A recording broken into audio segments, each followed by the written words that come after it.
Happy Wellness Wednesday, everybody, and welcome back to another edition of the JN Circle Thrive Together Life Class Series. Let me tell you something. If you've been enjoying the 5 episodes so far, this one is an absolute must attend. And if you have any sister or brethren who is not on yet, call them up, text them, ding them, and tell them they have to be in the space. Because this week's conversation and next week's is going to be absolutely scintillating.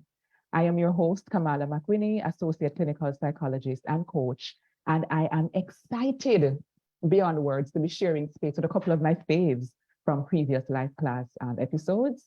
We have Carla Moore. Hi. Hi.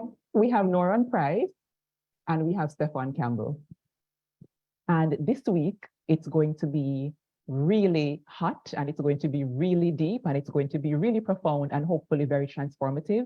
Our topic for this episode is the battle of the sexes, what a woman wants, and it's part 1. So I don't want the men to start sending us private messages. Next week is your week, okay? So next week, we're talking about what a man wants, so you can't afford to miss it. And remember, it's not week after next, it's next week, all right? So welcome, get comfy. We are about to get all the way into it. And let me start off by asking our fabulous tech team, as always, just to go ahead and queue up our pre-class poll. And while you're doing that, let me introduce the nice people in. So Carla Moore is life coach and gender specialist. Carla, how are you doing today? And why are you excited about this conversation? I am doing very well today, and I'm excited about this conversation because I love the fact that we're talking about what women want, and I'm here with 2 men to talk about that. I think people expect something very different, so I'm very excited to see how this goes. I like it. And the last time you were here, you burned down the... Sometimes you have to walk with fire. We love it. And we're having a little bit of audio issues. You're working it out. So let me jump over to Noran. Noran is a graphic designer and marketer. Good afternoon. How are you doing, Noran? I'm good. I'm good. Thank you for having me again. I'm really excited to have you. I'm going to assume that you're excited to be here for this conversation. So tell Absolutely, me why. because just as Carla said, you're talking about what women want and they're 2 men. We want to know what you want too, because we have our own views on what we think you might want. And we'll ask questions that might be a little uncomfortable. Noran is so ready with 3 R's. Like I'm ready. I'm ready. But I am happy to be here. Thank you so much. It's a pleasure to have you, Noran. And we also have with us Steffon Campbell, who is an author, educator, and podcaster. Steffon, how you do? It's been a minute.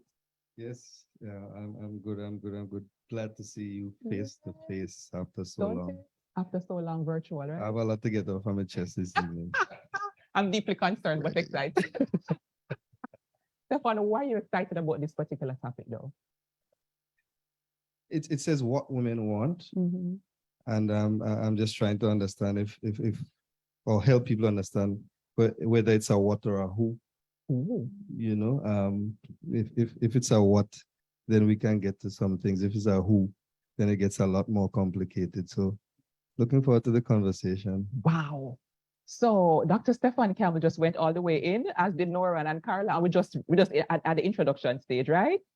Let me pause to just make some noise for our in-studio audience. Thank you all so much for coming.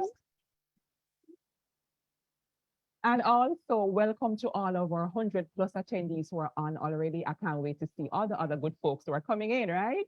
So let me big up Leotine and Wendell and Georgia, Sam, Tanisha, Christine, and Yanet. So good to see all of you. And Cece is a familiar name. Welcome, Cece. And her name is Carla too. Big up yourself, Cece, right? Let me jump into our Thrivometer pre-class poll because we have a lot of good conversation to get all the way into, right? So the first question is, how would you describe your current mood? And we're inviting all of you who are women, right, on the in the virtual audience to go ahead and complete this. This is especially for the women because this week is our week. We're talking about what a woman wants, right? What a woman wants. The next question is, what do you want more of from partners in relationships? And then we're getting very, very specific this week. Can you scroll down for me, team? The next question is, what do you want less of? Because we have to get the balance, right? And then because we're all about accountability on Life Class, the very next question is, what can you do less of in relationships to be more successful? Ooh, balance, right? We love that. And finally, what are you expecting from this class? So please, women especially, go ahead. Alana, see, you see that you're just here to listen. we welcome you and we'd love for you to participate, right? We'd love to get the men's voices as well. So we're inviting all the women to complete our pre-class poll. And while they're doing that, we're going to get into the conversation. We're going to level set. Because it's that big conversation and it's two-part, right? Let me share my vision and you can tell me how you want to edit to how we want to frame our conversation today. So we're talking about the battle of the sexes. And this is kind of an observation that we have made that with us a battle, the men and the women we claim we love each other, but there is like constant knocking of heads, right? And meeting of words. So from where I'm sitting, I'd love for us to put away the battling today. I'd love for us to bridge the divide as much as we can and drop the weapons. Yeah? Are we in agreement? Is that the vision that my wonderful panel is sharing? Yes, absolutely. We Yes, want to I drop see. the weapons, but you can't disarm right away. Hold on, Noran. How are we to what already? You can't disarm right Noran. away. There's some weapons that will always be there. They might come down slower, Mhm. whereas some might just drop. So it's a process. It's a process. It sounds like a conditional dropping of the weapon. Yeah, Steffon, what do you want to Noran. say? I promise to drop the weapons and pick up the tools. Well said. Well said. We're dropping Yeah. the weapons and picking up the tools. All right, Carla. My machete is at home under my bed. I didn't carry it today. I did not carry the machete today, so there's no weapons here. No weapons. However, if you come with foolishness at a future time, I have it. Fair. Fair, right? So we could not be having this conversation about what a woman wants without jumping right there. Carla, you are a woman and you serve women as a coach as well. I have a woman friend, right? What on earth do women actually want? I love the way you asked it, where you said, what on earth do women want? Right? Because I think that a lot of people who date women experience it like that. What On do earth. you want? What do you want to eat? What do you want from me? Right? So I want to start by saying that what a woman wants is as unique as that woman. Each woman is going to have the specific things that she wants based on exactly who she is. But I asked some women in preparation for this, I put it out on social media, and there are a couple of themes that are coming up. And I think it comes down to this: clarity, as in I want you to be clear what you want from me, that you want me, that you actually want to be with somebody and that somebody is me. Honesty, as integrity, meaning that you are going to tell me the truth, especially when it's a hard truth, meaning that you can face yourself fully, because you can't give something to me that you haven't found in yourself. So you're willing to go into yourself to do that. Accountability, which I think is a big problem in our relationship, because accountability takes both courage and vulnerability. Intimacy. I would like somebody who is close to me. I would like to know that you're my partner and that we are actually doing life together, meaning that just as much as you can step into my space, I can expect you to step into mine. You want me come watch football and you want me come sit down on care back and drink alcohol? Sure, we can do that. We can go NDTC, go watch a little dancing too. We can sit down in the privacy of our own house when nobody can see and watch a little romantic comedy. Yes, it's the 14th version of this. Can we watch it? We know the storyline. Somebody is falling into love, or they're going to meet them ex-person from high school and push the air back behind them ear. We know, but can we watch it? Can you step into my space? Intimacy, as in, can you allow me close to you? And I think women are looking to be, and I don't think this is specific to women, I think this answer is across the board, to be seen and supported. I want you to see me. I want you to see me for who I am and to appreciate that and to value that and to cherish that. And in seeing me, I'd like to feel free with you. I don't want to get into a relationship with you and go back 30 years. I don't want to have to go back into the before times, in the 1920s and 30s, when I can't wear this and I can't talk so and I can't go. Hello, I don't want to go into bondage. Hello, I don't want that. So I'd like to be seen and supported. Somebody said it best. They said, it doesn't matter what she's interested in. Be enthusiastic about it with her. Support her in the things that she wants to do. But like for me, the big things: clarity, honesty, right? Intimacy, accountability. Anything else can hang on that. And probably one I would add is safety. I would like to feel safe with you. emotionally safe. And when we say safety, sometimes people are like, oh, I'm bad man, especially Jamaican woman, only one there with bad man. Yeah. So no, I mean, am I emotionally safe with you? Am I psychologically safe with you? Can I trust that you are not going to do some stuff that is going to have me looking like an absolute crazy person on social media? Can I trust that you are not going to do some stuff that is going to have me feeling like I want to key your car? And then you're going to video it when I key your car and say, this, she crazy. Yes, I am crazy in this moment. But we're not talking about the things that preceded it. Why are we not talking about that? I think that's what, like, I'm a whole human. I would like to be in relationship with somebody that can hold a good amount of me. Nobody will be able to hold all of me, right? No person will be able to do that. But I'd like to be in a relationship with somebody who can hold and appreciate a good amount of me. And as I'm evolving, you can evolve alongside me. And if we can't evolve alongside each other anymore, we can, as graciously as possible, accept that our time together has come to an end and we can separate. I think that's pretty simple, gentlemen, don't you think so? Pretty straightforward, right? Very doable. But before I invite the masculine voices, let us jump to our sisters, Carla, because when it's convenient, I'm going to be a part of the conversation, right? So the Thrivometer poll is telling us what the other women are saying. And we'd love to go ahead and just ask you to also confirm in the chat if you're hearing us better. Has the audio improved on your end, yeah? While you're going to tell us that, let's talk about the first question, current mood. So we have, let me see now, we have 85% of people who are either okay, happy, or ecstatic. And we hope that by the time class ends, we can have something to do with an improvement in your mood, all right? Now to the juicier topics. What do you want more of from partners in relationships? And the women have said, can you get a drum roll, please, right? The women said, 28% of you all said better communication. Steffon and Noran, and right, you know anything then? Only 4% said greater financial security, okay? Hold on, going too fast, team, go back a little bit, go back down a little bit for me. Good, down again, right? Compatibility of values, 14% of you said you want more of that. 7% of you said emotional availability, and 47% of you said all of the above, right? Package deal, okay? The third question, what do you want less of from partners in relationships? And the women said, 39% of you said infidelity of all kinds. Come through church. 9% of you said poor boundaries with friends and others, from family and others. 26% of you said lack of clarity about their life direction. That's a big deal. And 26% of you also said less resistance to doing emotional work.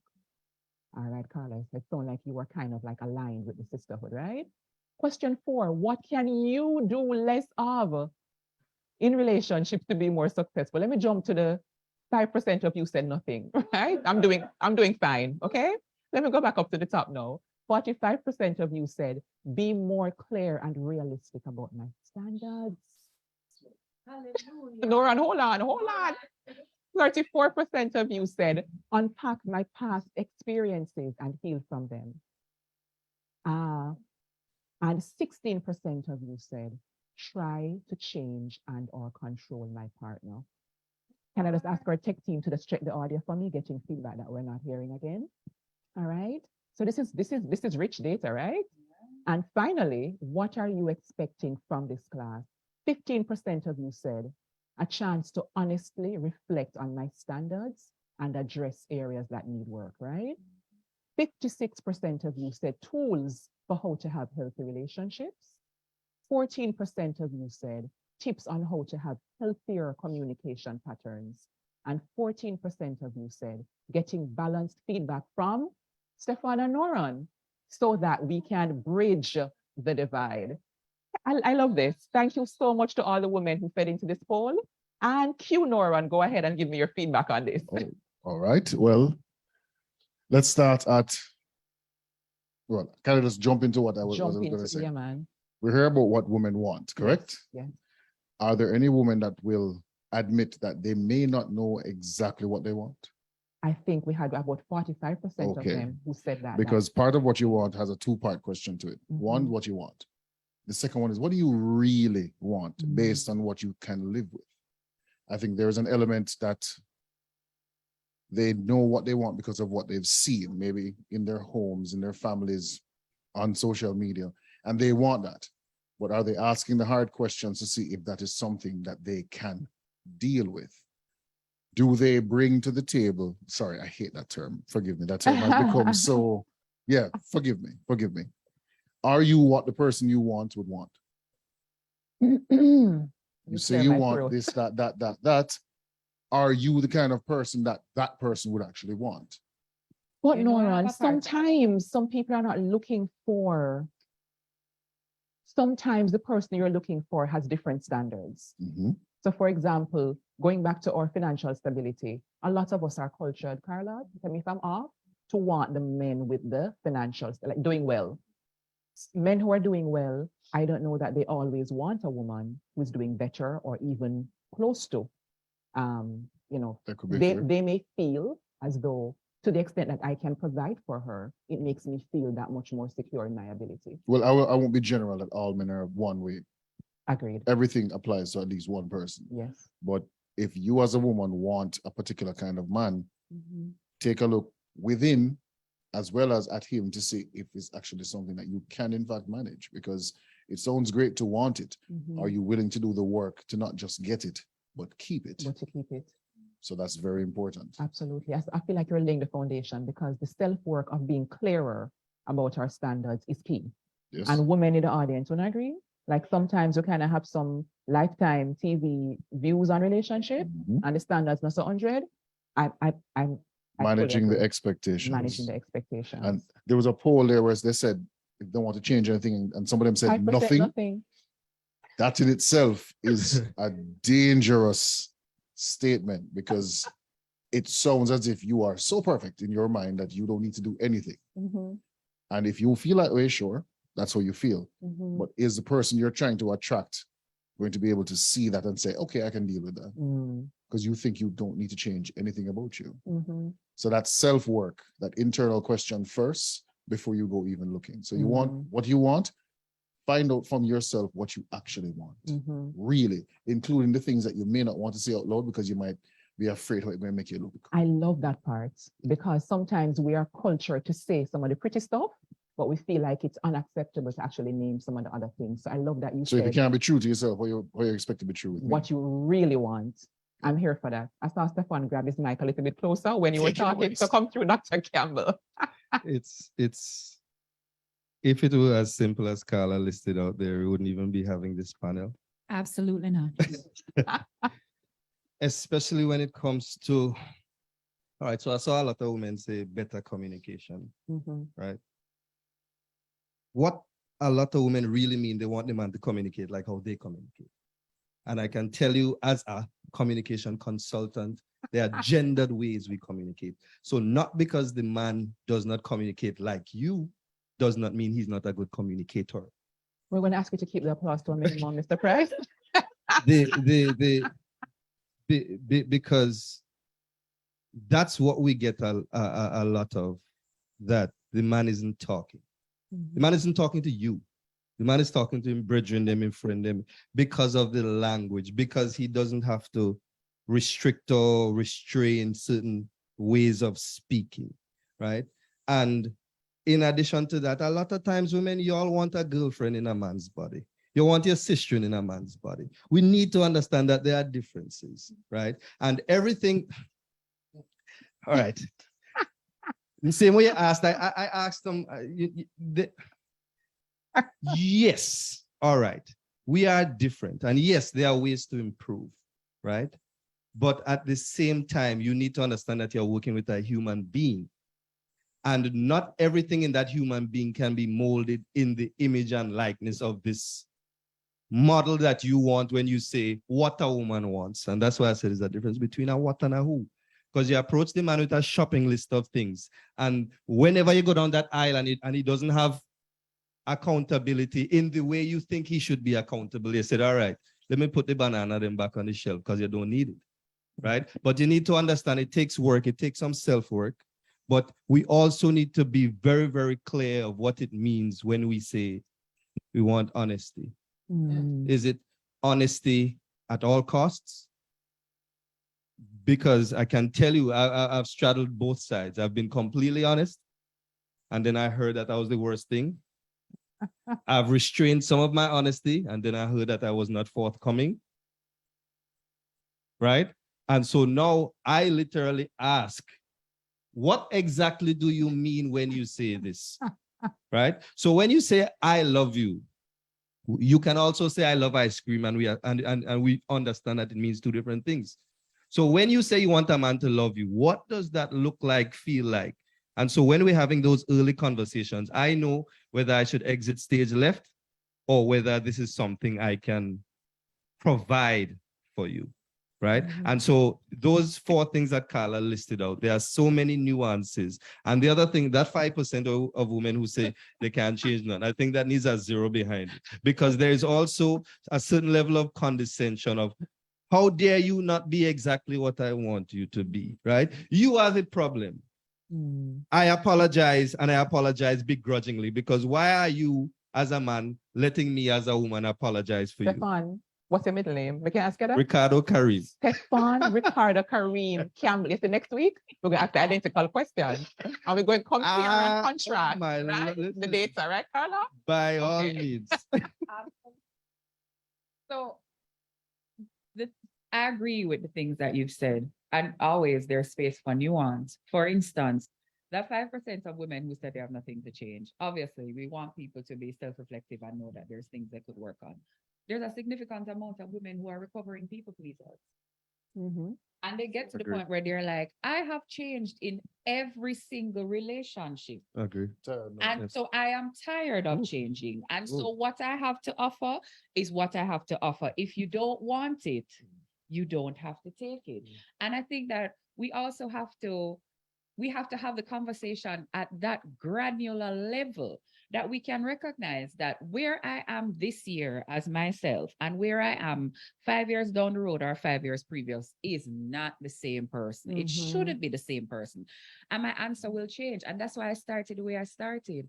What do women want? That is how much billion women upon the earth is how much billion answers there, which is why the most important thing is for you to show up to the woman that is in front of you. But, and I said this to Kamala earlier, before you ask, what do women want? It's very important for us to be able to answer that question.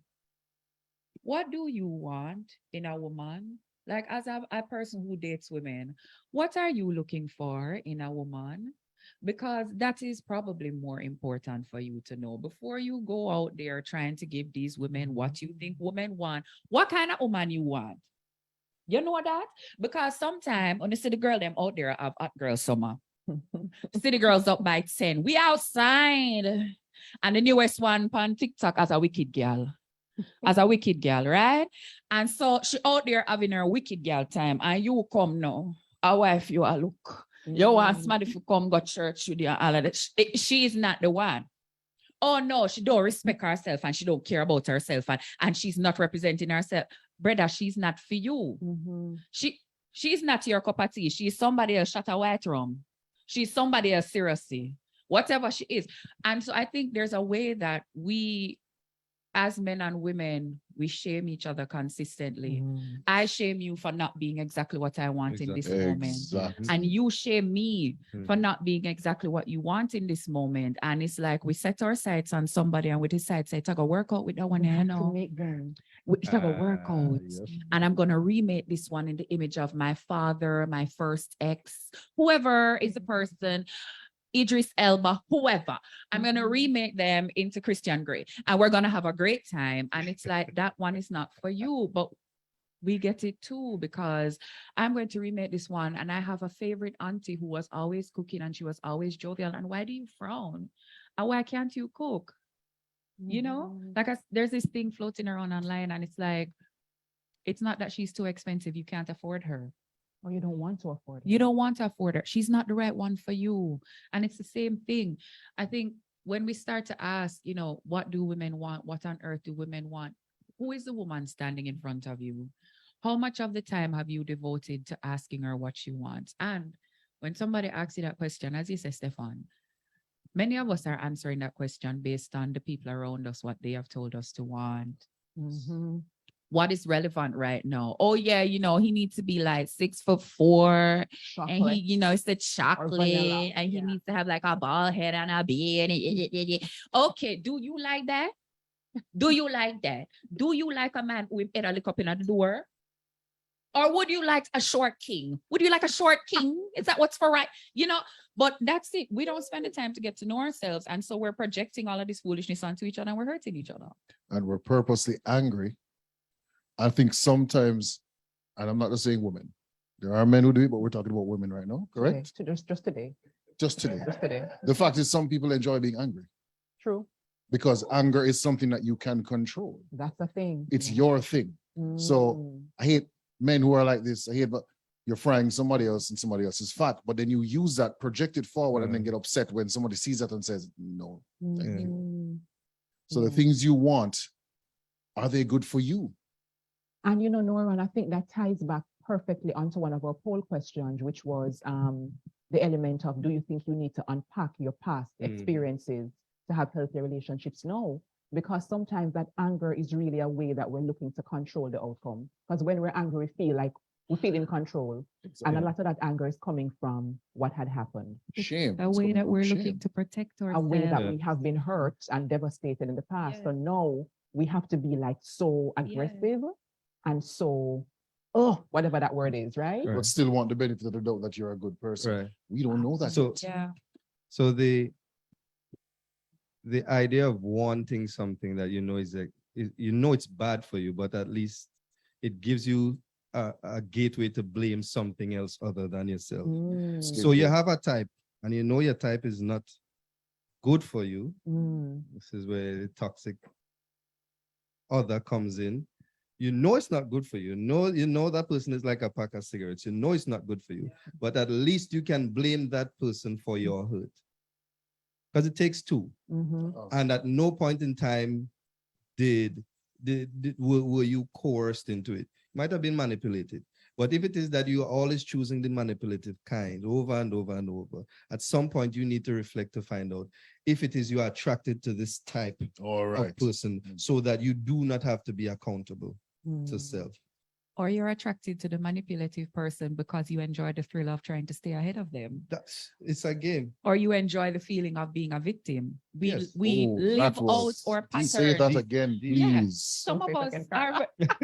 Go ahead. Noran, Please. The thing is, we continue to live out the patterns that are familiar to us. Right. And so we will choose people that will love us in ways that are familiar to us. Many of us are choosing people who will love us in the same way that our parents loved us. You have a parent that when you displease them stop talking to you and then pull away from you and then call up on you, you're going to choose a partner who's going to do the exact same thing. You had a parent who, when them get upset, them used to start shout after you and deal with you strong, you're going to choose a partner. You had a parent who make you feel like you have to run down them love, you're going to choose a partner that does the same thing. That we intentionally do. Unless you intentionally do the unpacking and learn from it. And so we can get up every day and murmur and cuss and complain about how unhappy we are in our love relationship. Even that is a familiar dynamic. You were unhappy in your loving your parents. So until you decide that you're going to break it and try something else, you're stuck there. Yeah. So I feel like we're doing a great job, including with the audience, because they're in the comments talking some proper things, right? About what makes us stay in battle. And what I'm hearing, and tell me if I hear one correct, but what I'm hearing is a lack of clarity because we're not intimate enough with ourselves. And I don't know if all our life class attendees, if you've heard these themes before, come like every conversation that we have on life class, it points back to what? So if you're looking to come into a space and say, look, you're the man, them need fit, this is not it. Because every conversation that we have, especially with these two gentlemen over here, right? Based on the nature of what we have been, sharing about, it all starts with self, knowledge of self, acceptance of self. And not looking for another to make us feel good about ourselves. Because any day we start to say, this man, this partner has to make me feel desirable, not desired, but that I am entirely desirable as a woman. If I feel like this partner has to make me feel validated in 1 to 25 different ways, that's too much burden for anybody to carry. And without a doubt, there is going to be disappointment. So that part gets in the way. I saw one of our commenters, can you scroll up a little bit? He said that women are, here we go. women act on their emotions because of the action of men. That was the one I was looking for. And I see Steffon both open. I saw that one. I saw that one. Their emotions change. And Ryan said it. Women sometimes don't even know what they want. They act on their emotion, which changes so often and confuses men. What are your thoughts, Noran? Does that apply to some women? I'm sure it does. Mm-hmm. I think the responsibility of the man in that case is recognize what you're seeing. Mm-hmm. You know, your parents used to say, when somebody show you who they are, believe them. So the same way I will say a woman is playing the victim role. Mm-hmm. Sometimes as men, I think we will also sit down and see something go left and say, it's all right. I mean, we can work with that. And it's usually when you can't work with it, then we go back and say, boy, this is why I can't deal with women and whatever. Mm-hmm. Both sexes do it. Mm-hmm. So it's not just to recognize the columns, Mm-hmm. accepting that the columns are there, 1, 2, deciding if I want to deal with these columns. Mm-hmm. Because then when you can't deal with it halfway through, you feel better now blaming the other person Mm-hmm. when it doesn't work out. Yeah. Or you looking at yourself, honestly enough, at the start. And if things change, if your views change, as Carla said, year 1 versus year 2, that's fine. We're not saying you can't. Be honest enough to not just say it to yourself, but even to your partner, listen, my mind frame is a little different now. Mm-hmm. Let's talk about it. Mm-hmm. If you're with somebody who is not interested in listening to that, take the door. Leave. That part. Don't sit down in mud and complain about being dirty. Mm-hmm. And it sounds harsh, and I'm not trying to make it sound like it is the easiest thing in the world. But if you really want to do something, you're going to do it. Yeah. But complacency will keep you doing or going after the same thing every time because it's just what you're used to. Mm-hmm. It's your muscle memory. Mm-hmm. But can you admit Familiarity. that is what familiarity? Mm-hmm. You like the guy who is kind of the rogue, the nice guy with the edge, however you want to call it, Mm-hmm. and you keep going after that. But is that good for you? Mm-hmm. And if you go 6, 7, 8, 9 times and it doesn't work, try stopping. Try stopping. It might Just see what happens. It might just be the thing. It might just be the thing.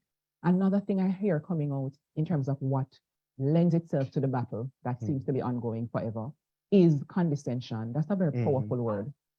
And I would love to ask Steffon to speak about some of the ways in which, to your mind, women sometimes name challenges, differences, not having their needs met, men not meeting their standards as in a condescending way. Because isn't it okay to say, I don't date a man like this? Is that okay?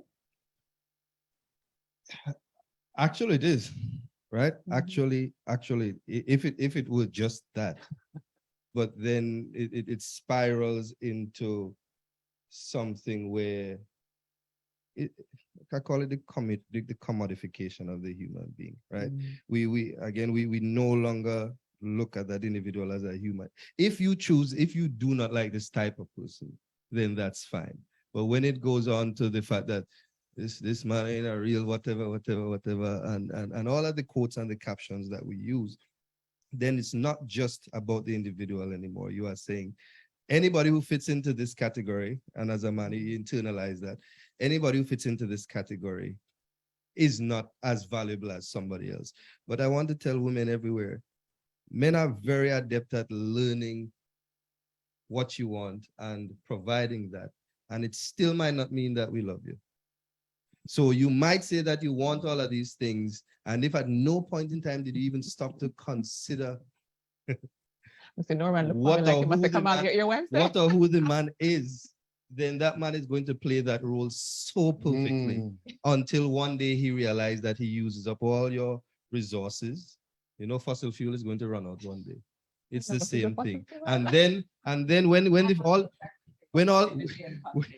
the fuel runs out and that man leaves, and then you blame that man, but you never stop to understand who that man is as a human being. I'm telling you this as a fact, because these are conversations I've lived through, and people say, so how you switch up so easy? It's not switch up. It's like going to work 9 to 5 for a job for 20 years. You don't like the job, you don't like the people, but it does something for you.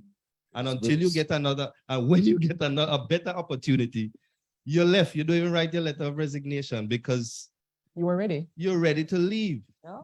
And so many times I see women are in a position where they are confused as to how it is that this man could change so quickly. He didn't change. He was always that. You never sought to understand who he was as a human being, not as a product, not as something that, not as an object of pleasure, right?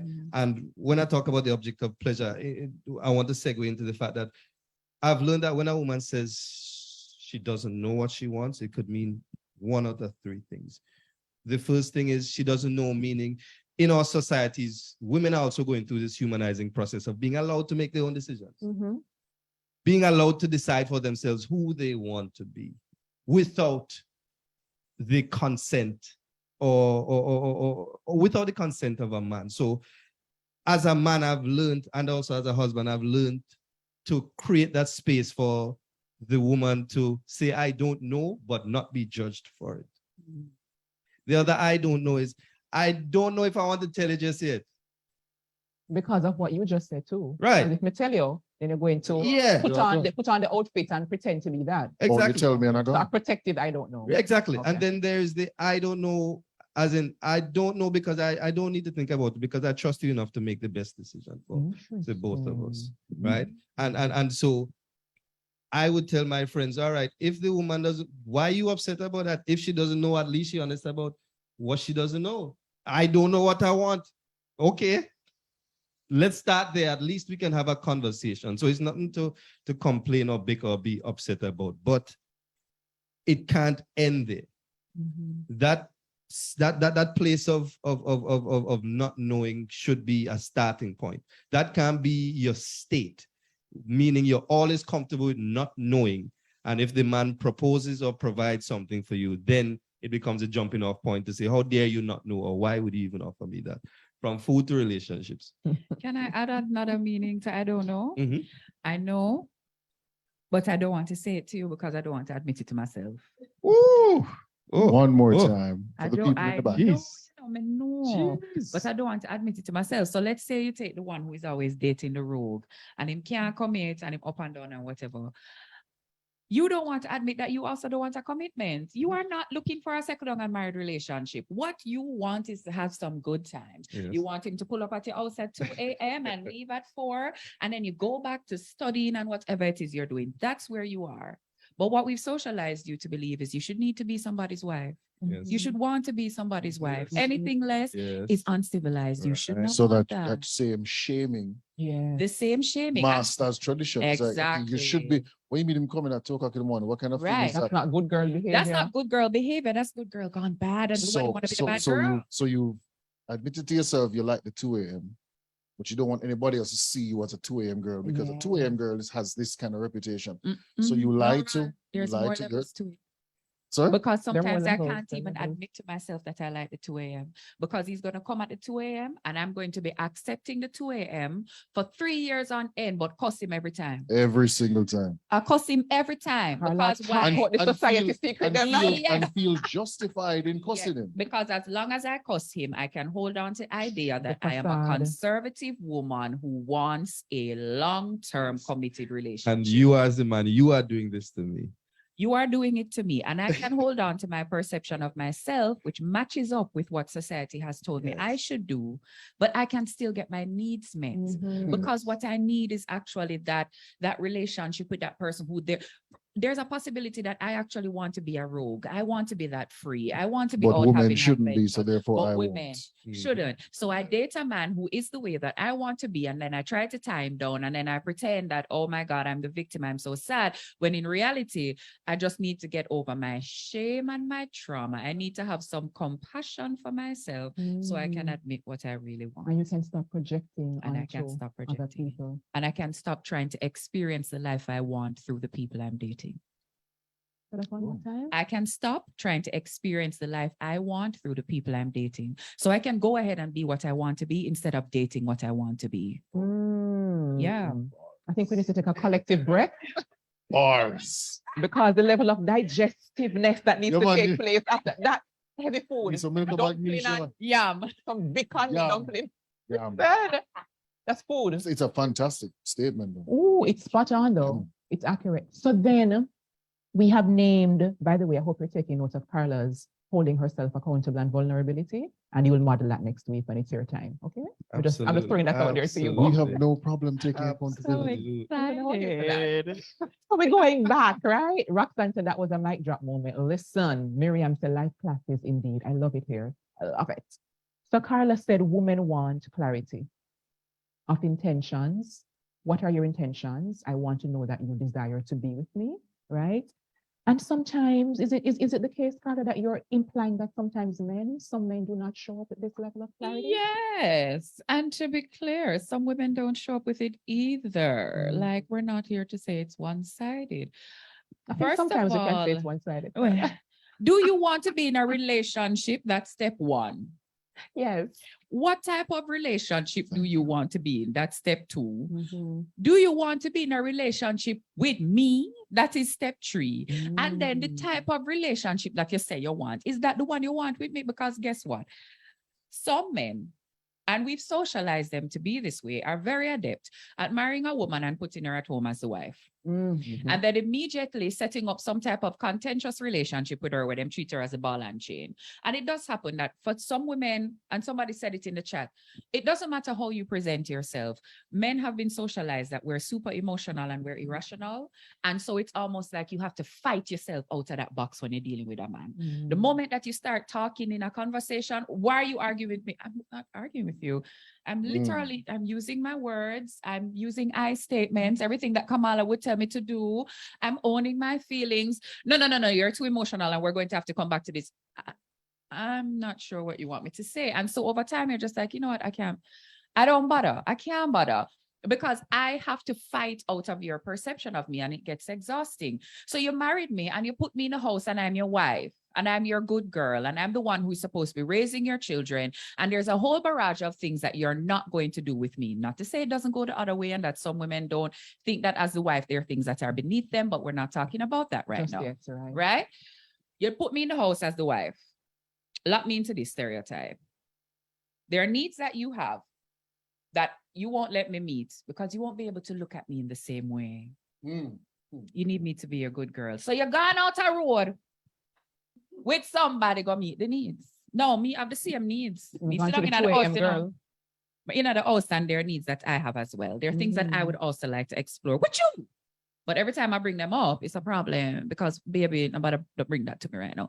And so there's all of this, what is it? Like categorizing that we do with each other. Labeling, as you said, commodifying. You put you in a box and I leave you there. Compartmentalizing. And I don't get a space to be a full person with you, and you don't get a space to be a full person with me. And what is the relationship that you want? Oh, I want to marry and settle down. Okay, so you're married and you've settled down. What else? Oh, actually, I want to marry and settle down, but I don't want to be a family man. I don't want to have the dad bod. I don't want to become that guy. I want to feel out a road. Okay, so make my act with you now. Make my act with, no, I can't act with you. Like, I could talk about act together. I can't act with you. You see, I can't clean up, I can't bathe. No, you're not the act. I want to dolly them. Because I see you and, you know, the ear, it look kind of naturally shan. I want inches. So I put in the inches. No. That's not what my mother likes. That's not what my mom would approve of. So I can't go marry that dolly. So I got married a good girl. And then I go gear bun with the dolly. I know everybody are fighting at the supermarket. And that's why the battle can't done. And we have video one another. Talk the truth all over social media. Everybody know have my name, I walk up and down. Like, that's it.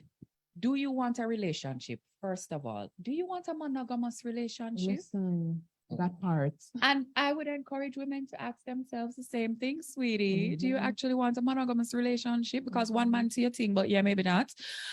Do you want a monogamous relationship with me? Honestly, do you want a monogamous relationship with me? I remember,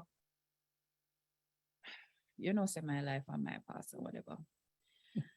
And I said to somebody, do you want a monogamous relationship with that person? And they said, I cannot have a monogamous relationship with that person as long as you are in my life.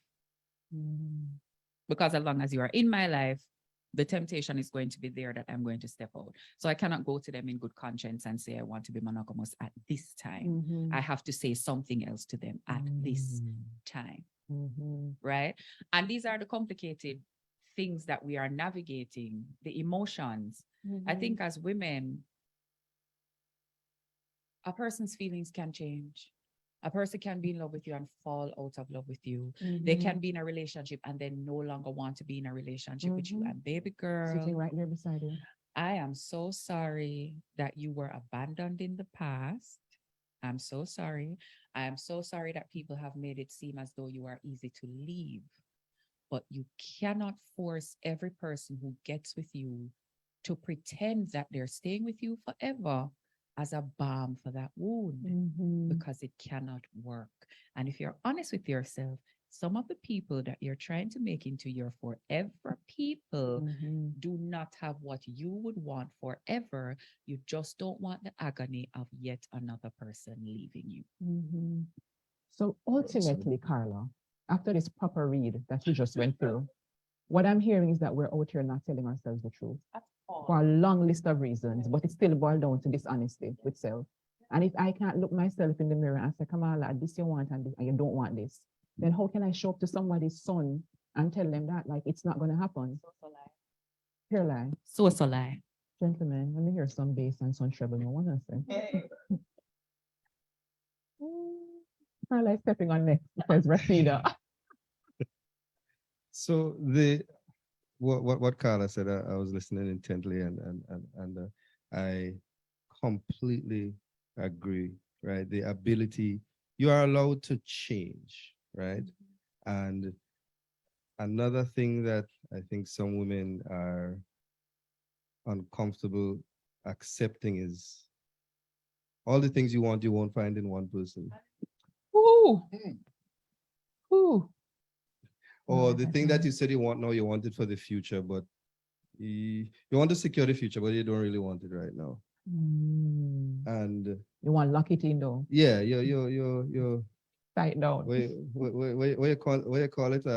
You want the collateral. So you want the man who is marriage quality as collateral, but you want the side man for the immediate spending. Listen, Roxanne says, where can we find this replay? Because listen, food need to eat in portion. This is a heavy meal. That's why we got dressed up and came today, Roxanne, right? Because there's the idea of the sexual shadow, right? You know, somebody that brings out the dark side in you. The freaky deaky. That you don't have to own. You don't have to own it. You don't have to say to yourself that this is what you felt. Reckless abandon. Yes, and as somebody who has been a repeated facilitator of supporting relationships as a side man, that's you've been a relationship assistant. Yes, relationship assistants. You know, it's always intriguing to hear. We're team. Yes. You know, to because we have an honest conversation. We right? are. That's why we came. It's always intriguing, and I always ask, or I used to ask, so why are you telling me this? Right? So much so that my master's was on communication studies, was on sexual communication, trying to find out why is it so easy for you to talk to a stranger or somebody who you're not intimate with, and hard to talk to the person who you claim to be with or want to spend forever with. Why are you telling me? Fear of judgment. I only here to remind you that there's a spark within you that you know. Somebody turn off Steffon, Mike, The please. stakes are low. That's all I'm here for. I'm not here for the other things that Carla says women want on the list. But you have to reconcile that because you are also here and there, that chances are you do all the things that you want cannot be found in one person, right? I mean, you could continue it if you want, you could lie to yourself, but what I'm saying is it's not all benevolent. It's not all good. And so for the 5% or how much percent of women, you need to understand that there's no time like no, we're 2022. You can be honest and say, this is not what I want. You don't need to play the game. And I guarantee you, you're going to find a man or men who are willing to provide that for you, right? Or the ones who say, you talk about clarity And sometimes the clarity is not the what, no, it's the who. Two people can say the same thing to you, and one Two comes different across responses. as cringe, and the other comes across as, yes, man, at It's least how he's it's telling put me together. exactly. It's how it's put together. No, it's how it's put So you like Ricardo because he's all smooth when he says that, When but he says the Chauncey line. doesn't get the nerd me same. like Noran. Chauncey don't get the same No kind of man come respect. to me and nerd me like Nerds you like. everybody know that. Okay. The more socially awkward, the better. Right? First thing first. I only know me I like. Right? But big up to my exes, y'all know yourselves. Ray. But it's how it's put together. So there's a problem. We get stuck in the stereotype, right? You have the side man, he have a particular look and vibe and energy, and then you have the husband, and he have a particular look and vibe. So, girl, why not try find one husband with side man energy? Yeah, because of that you like. You like side man personality, though. But But you then we won't also do like the it. divide. We also Some like will like Separation. the No, comparison- but the that is comparison. all trumped by the minute somebody she respects sees her doing side man, husband kind of thing. Ooh, what kind of thing is that? That fear of that judgment is so shocking. She'll jump back into the same stereotype that she's cussing about being in the first place. Mm. So And admit that's why that you are you're- driven and ruled sometimes by the opinions of others. And that's So, why your friend group absolutely. is very important to your relationship. But it's also dangerous. Because if your friend group is made up of people who are primarily judgmental Mhm. and not interested in giving you space to explore who you are, then the Mhm. only thing they can do is trap you into who they know you to be. And understand that most of us will put together our friend groups at high school. Mhm. We'll put together our friend groups as university. Now, think about the scallywag you was At 21. at university. That's all that look personal. Personal. No, because Steffon, no, me, Steffon. Think about the people that we were, darling. If I was still that person, I wouldn't be on this stage. They wouldn't be asking you for your, You know, your wouldn't be lovely asking views. me for my opinion. Absolutely not. If your friend group cannot allow, no, but this is a bigger thing. If your friend group can't allow you to be free and to select a person that is a good match for you, if your friend group doesn't know you well enough to see you with the husband with the side man energy and go, you know, that's actually the perfect match for her, then that friend group is detrimental to you anyways. Mhm. And if your friend group cannot allow you the space to be free, they cannot allow your partner the space to be free, and they are going to undermine your relationship. Don't get them involved. Your friend group is going It's to be so, yeah, they're involved. already. They're going to be involved. I They're built-in understand. But part, if you yeah. are so driven and led by not just what they say, you're driven by the possibility of what they may say, and that makes you change your actions, then you cannot be upset if your relationship does not work out because you have included so many other people in it for your own fears and insecurities. You shouldn't which be upset. You shouldn't be shouldn't. upset, but you still get upset. Absolutely. And as Steffon said earlier, the man then becomes, in some instances, the easy scapegoat. I can blame him. But when you start hiding it from your friend group and kind of going around the corner, you're putting more stress on yourself, Mhm. which is putting stress on me as the man talking to you. Then our relationship is under stress. It's And before strained. you know it, I'm feeling like, am I doing something wrong? Yeah. Why am I the villain? When the root of the issue really is your level of honesty or not with yourself and therefore the people who are closest to you. Everything is like snakes and ladders. Everything is connected. At One some la- point in time, one- you one big fall blue line. all the way down. Absolutely. So we have gone through the first segment. We have two more segments coming up, but because this is the JN Life class and hashtag JN Cares, we have a giveaway. So we have 3 giveaways today, but for the first segment, we want to give something away to our virtual audience, right? And before we do that though, I want to read this comment in the Q&A box. Someone says, can women know what they want if they no longer know themselves or what they stand for? And I think to talk about. I think we historically mirrored our mothers/grandmothers, but now we are influenced by social media and celebrities. These people/platforms are only really showcasing the narratives they want you to believe. I feel this in my spirit. This equates to confusion in knowing what you want. We have to digress from this noise, peer snaps, and look into ourselves. The perfect summary of our first segment, which was to identify how we show up, right? To battle, why are we battling? And importantly, what do we need? Kimberly says, let the church say, come through church. All right, giveaway time now. So to give away our first gift, which is a an Amazon gift card from the JN group. We would like the first person who can correctly put in the chat the IG handle of our lovely woman panelist today. Okay, what is Carla's Instagram handle? The first person to correctly input that in the chat will win for themselves an Amazon gift. Okay, okay. All right then, Celia.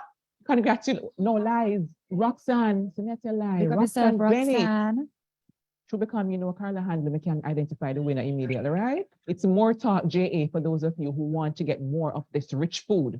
So congratulations to Roxanne, all right? And you will be contacted by a member of our team to organize where you can claim your prize. Celia said, give me one to man. Sure, Celia, we're working on it. Hopefully next season we have more things to give away, right? But Celia, don't move because of course we have another Amazon gift card to give away before we go. And remember, as always, listen carefully, especially to the names and the titles that we're going to be sharing today. Segment 2 now, somebody said it was a rich first segment and I feel it. It was really good. For segment 2, I want us to talk about this thing of our differences because I think Steffon named it as a communicator, right? That there are gendered differences in how we communicate. And I want to kind of zoom out and talk about this Mars and Venus dynamic. Is it really helpful? And I want us to talk about in what ways are we different? In what ways is that mostly to socialization versus biology? And in what ways perhaps is it more deeply ingrained, like genetic? Because I think these things help us to have more empathy in the medium to long term to understand. Am I try hard enough? You understand? Or am just am I doing best or can he do better? You understand? Is it a space where there is an objective thing called effective communication, right? Versus me want to be communicated with and how him want to be, like, is there a way, right? Dr. Communicator, is there a way that we can find balance even in just managing our differences? Let me start with Steffon on this. Oh, without a doubt, there are ways where we can, communication is about shared meaning, right? But in order to share meaning, you need to understand your language first, right? You can't assume or you can't expect the person to meet you in the middle if you don't even know your starting point. But context or that middle ground does not mean that there aren't things external to that. And every relationship, every unit actually develops their own language, right? Their own way of communicating and on their own way of understanding. So even though communication starts in this gendered way, when people get together or they agree to share some common space, when they agree, something else comes about, right? And I mean, we can talk about genetics or the culture and all of these things, but I just prefer to look at it as functionalism. If it's not functional, if it doesn't serve you, then it doesn't serve a purpose, right?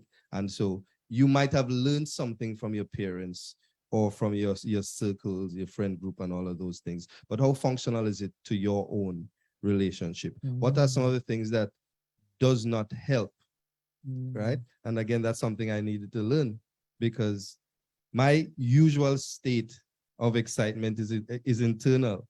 I won't jump and celebrate and throw up pom-poms because growing up, I never had that teaching from my father or anybody, but I had to understand that although this is how I see it, it can be interpreted as nonchalance or lack of care or lack of empathy. And so I had to learn to, I won't say mimic, but learn to express in a way that my partner would feel that level of empathy, right? But there's also the understanding that ain't no way I'm going to be 100% walk. No, right?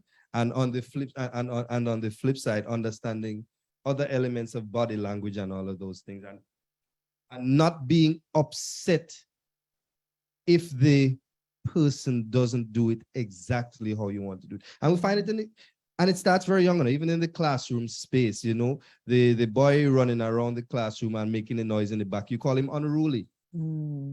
And research would show you it's not unruly, it's just the certain part of the brain in boys and girls develop at faster or slower rates. So women or young girls learn to read a lot faster. That's biological, right? And so we use that as the premise to say women like school more, right? And we push the woman to like this, to go to school more. I mean, you is 75-25. 75% women, 25% men. And for the boy who is running around and looking for activities, physical activities, you call him unruly and force him to learn or to pretend to be in a certain way. And that actually follows us all the way through life. And so, you know, I tell women, what you consider, when you say the man is not communicating, think about it. 18, 19, 25 years of his life not doing this thing. Only together for 6 months, you expect him to get it immediately. Be real, man, right? So managing expectations also helps you all to create a space and a language and a way of communicating that functions for that unit or that couple. It might not function outside of that, but at least you know where you all are coming from in order to find that middle ground. So that's communication, because that tends to be a huge difference and a huge point there for a conflict for so many people who are in man-woman relationships, right? Like, Lord of mercy, like the house of bun down, and I tell the man to the house of, and he say, argument done, right? Or I'm pouring out my emotional difficulties about a really rough patch that I'm going through. And just here we go someone. Yeah, man. So I go sometimes rough still. Right? Or when you have a long epistle via message, you get and the man them not read that. I literally type, I'm not reading that. I'm not even going to make it ambiguous. I'm not going to read Just all no, of that. Because it's not going to, no, I'm not going to read it. We could have a conversation about it on the phone, but I'm not going to. Again, going back to what affects you. If I see, well, my profession literally is communication, talking and reading and all of that. And you're telling me in my intimate relationship, I still need to read a thesis. I am not going to read that on any platform. So we could talk about it, but I'm not going to read that. Carla, we talk about clarity. Yeah. Let it not be said that I was not straightforward. I ain't saying okay, because okay assumes that I read it. Or that you're in some kind of agreement. Yeah, no, I'm not reading that. Let's talk about it in a different way. So for you, medium matters. Absolutely. Okay. When you and your spouse fall out, the first thing you do is post a WhatsApp status talking about you could, independent women, you could do bad all on your own. Hashtag I'ma do me. My sisters is all I need. And all of these things. And then when the man asks you what that means, they say, why you think it's about you? Listen, I'm going like, Steffon, I thought a little bit too much truth to them. I don't know if I like that part here, right? Xavier is supporting you. Xavier says not really no epistle, period, right? Yeah.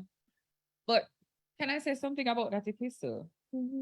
There are so many women who use that epistle because they're accustomed to being ignored in their communication. And so they over communicate because they're looking for the thing that is actually going to connect with you. Yes. Some women are looking for the thing that they can say that is going to hot you up. But there are a good number of women who if you read that epistle, a lot of times they are saying the same thing in 17 different ways. And a good amount of that is they have tried to communicate with people in the past and they've been ignored.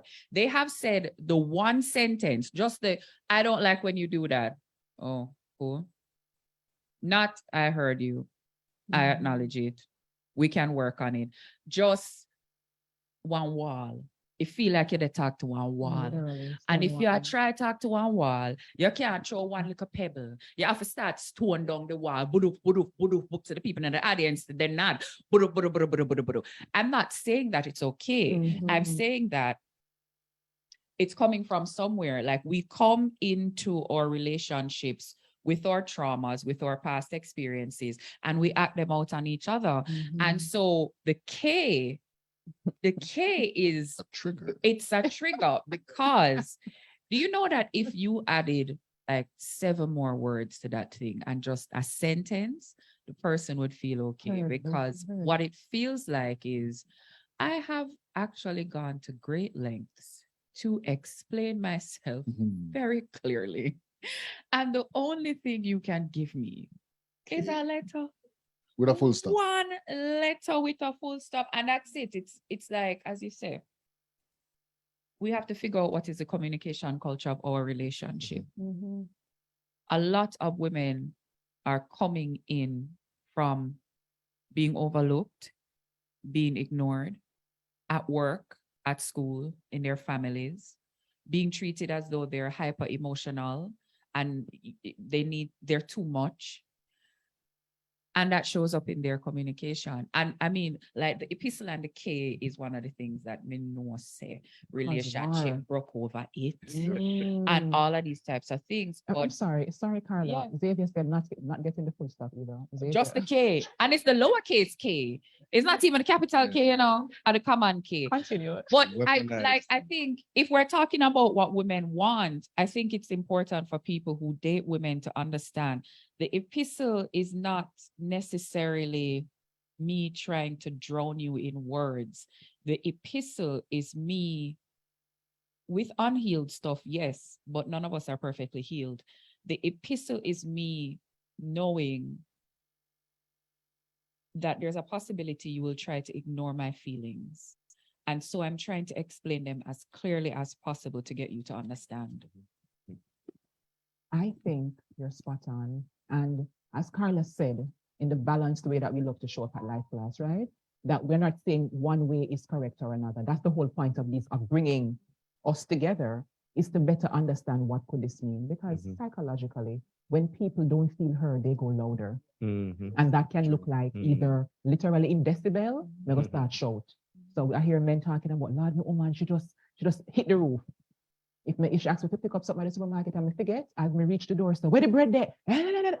Right? Perhaps it's because she feel like no matter if she hit the roof, you still not do it. Yeah. So what am I supposed to do? So that's why that's what I was kind of hinting at, Steffon, with my prompt to you, is that sometimes we can take cover, right? We can kind of hide under, well, some mistake as a man, as a woman, this is how it is. Agreed. But then, So you met me. right. But then also, I think there's value in going deeper to say what is helpful versus harmful to the space we're trying to cultivate. I wanted to say that one of the things that I think people overlook, and it should be not number one, even before communication, respect. Because just because I'm with somebody, it doesn't mean that we share the same level of respect for each other, especially if it's let's say it's an unevenly yoked relationship. One is more financially secure than the other. One comes from a different ilk than the other. We're going into some things. A lot of these things are mixed up, and then we think we're showing respect. So sometimes when, as a woman, you blow your top, you hit the roof. With men, what you say sometimes is even more important it's not as important as how you say it, because then I feel like you don't rate me. The same way you feel like you're not being listened to or ignored because of your past. We need to remember that we need to respect each other as people first. Then we go into the communication. Then it bleeds into everything else. But don't overlook that you have to actually like the person you're with. But we might be together. Don't mean I actually like. Listen, Noran, you just open one door. But maybe after we start talking, me and Carla, you might want to lock it back. But we're coming to that, right? but I think it's so important to also get to super clarity about what respect looks like for me. Because even outside of intimate relationships, we're talking about just as a person with a personality. What does respect feel like, look like to me? Because for some people, for example, you can say anything where you say hurtful, harsh, whatever it is, but don't raise your voice, or don't do this, where you point up in my face, or don't do that, or don't flash me off. Or don't use expletives, or whatever. Speak about my mother. Even the whatever. Even that too. Like whatever. Don't roll your eyes. Somebody talked about how we wheel up our neck sometimes.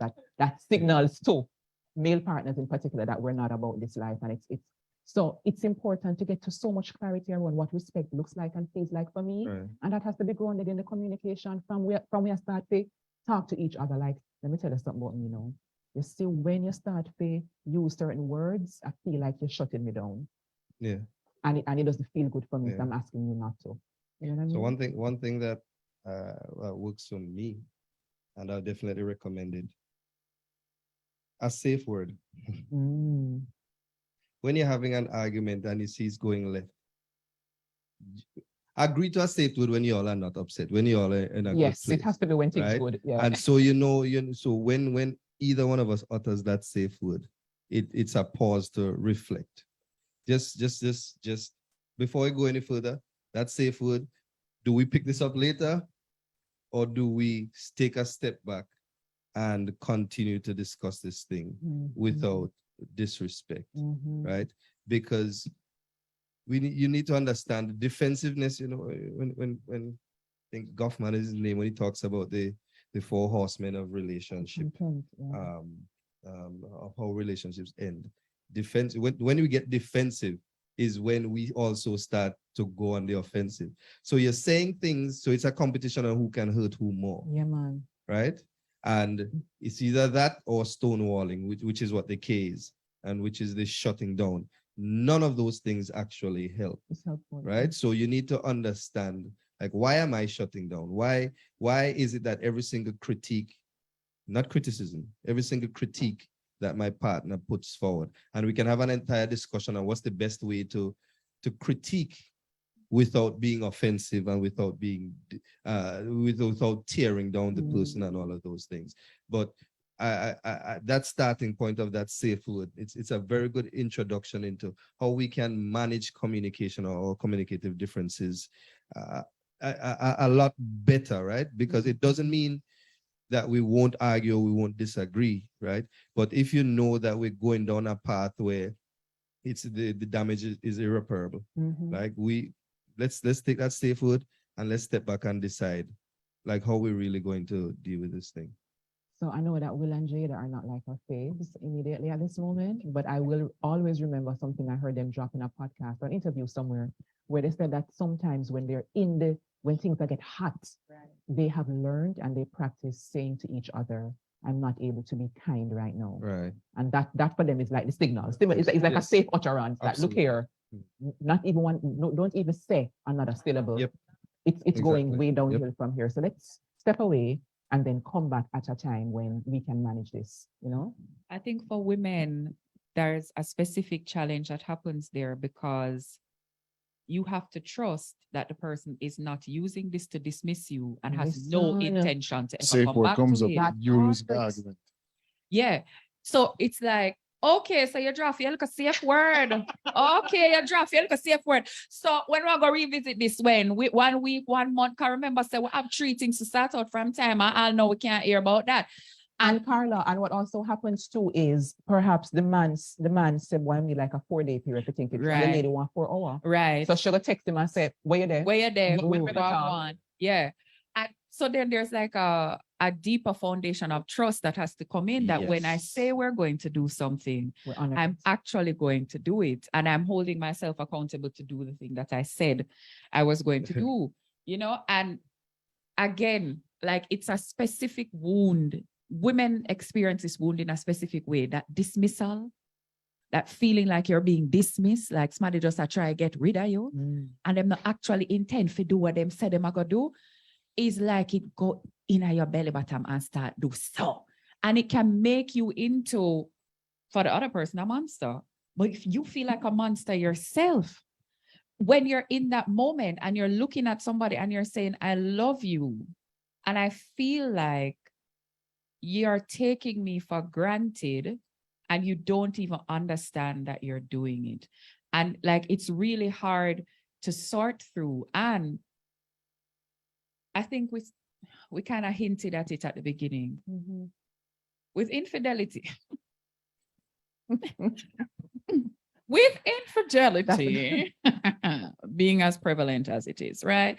But not just infidelity, embarrassing infidelity. You give me bond with somebody in a lane, you give me bond with my cousin. Me I see other girl I post upon IG. Oh, with infidelity being as prevalent as it is, and generationally, something that's happened so much, some women feel that being vulnerable and trusting a man and letting him know that you're being vulnerable and trusting with him, that's like, may I set myself up for you, take me for idiot? May I set myself up for you, take me for idiot? And so sometimes that defensiveness, that anger that comes out, because sometimes you're wondering, oh, this woman can love me and say some hateful things to me. I'm defending myself against the fact that I think you're going to do some foolishness. You know? Preempting sometimes. I'm preempting something, or there's something you're doing that I haven't caught yet. Because if I were to actually allow myself to relax into this relationship and walk and tell people, say, I love you, and show you that I love you, and be gentle with you and vulnerable with you, and then you did that I'm expecting you to do, what kind of pricker would I be? Because I should know better than for trust man. But the preemptiveness, the preemptive behavior, you're cutting off your own legs in some cases. So I'm not Hold on. arguing as to whether or not it makes sense. Oh, okay, fine. But the danger in that In preemptive terms of it's functional. behavior is that if you're gonna tell me I'm guilty before I even do anything, don't be surprised when I get so upset about being accused of something I'm not doing that Absolutely. it's either, you know what, if I'm gonna get blamed for it, might as well. Or it just say, you know what, I'm out. Absolutely. And then I get into the column of no good man to the road. Yeah. There's a very powerful debate raging in the chat at this moment about submission, right? Oh, yes, yes. Some scripture quoting, etc., right? About whether or not a man should prove himself to be worthy to be submitted to, etc., etc., etc. Yeah. That part I will not immediately put my finger on. I just want to name it because we may end up tying some other things to it. Right. But just to show you that the divide is real, right? And this is why the battle has been raging for eons upon eons, right? And even based on the discourse that we just had for this segment, all I'm hearing, is how important it is to be intentional if you say you want to be in a relationship. Because vulnerability, for example, that is hard work. And it's consistent work to be so attuned to somebody else where I can pick up, oh yeah, I a twink and know say, I'm gonna cuss me right now though. And I can say, oh, she keep on a play with her long ear and know say she annoyed right now. And to even, to even,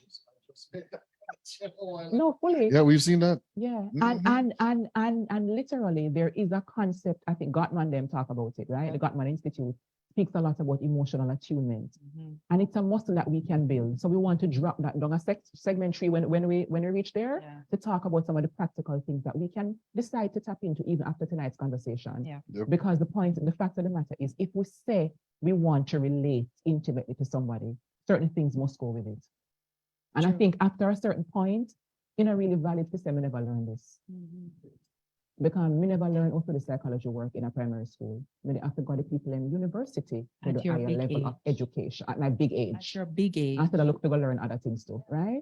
So after a certain point, it really doesn't serve us well to say, oh, I was grown this way. It has to come to a point where I say, okay, is this high stakes enough for me to want to show up in a way that serves the space better? And that takes intentional work. And it's unsexy work. Because who wants to sit down and talk and hear Kamala talk about, oh, when you said this, I felt this way. And then ask you to not only respond, but to use your I statements. Like, leave me alone. We just want to say, yeah, me hear you. And then go watch Men's Truth podcast. Like, leave me alone. Hot girl summer, we outside. We're outside. Yeah. Like, get out of my face, right?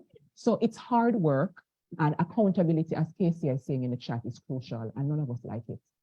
But then we have to look at it and say, is it a 2 a.m. situation, Carla, that we're into? Where it's just the 2-hour gap of engagement and the fossil fuel them can go and rinse out and whatever.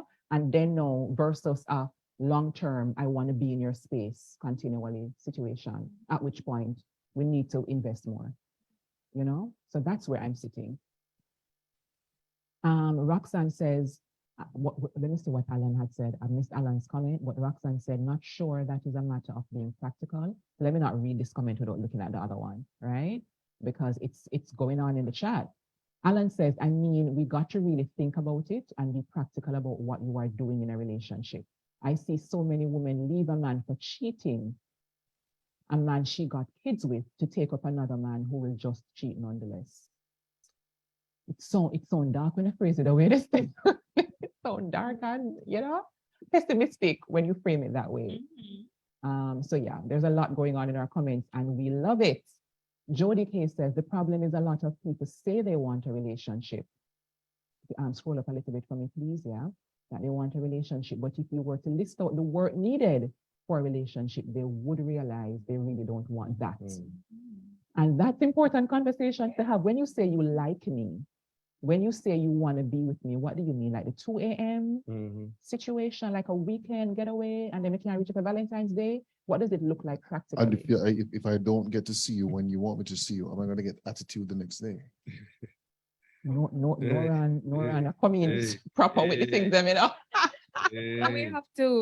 You have to be clear on what you're doing, And I think one of the big challenges we have with that Mars Venus thing is that men will, it's been said, go by what they say, women will go by what you do.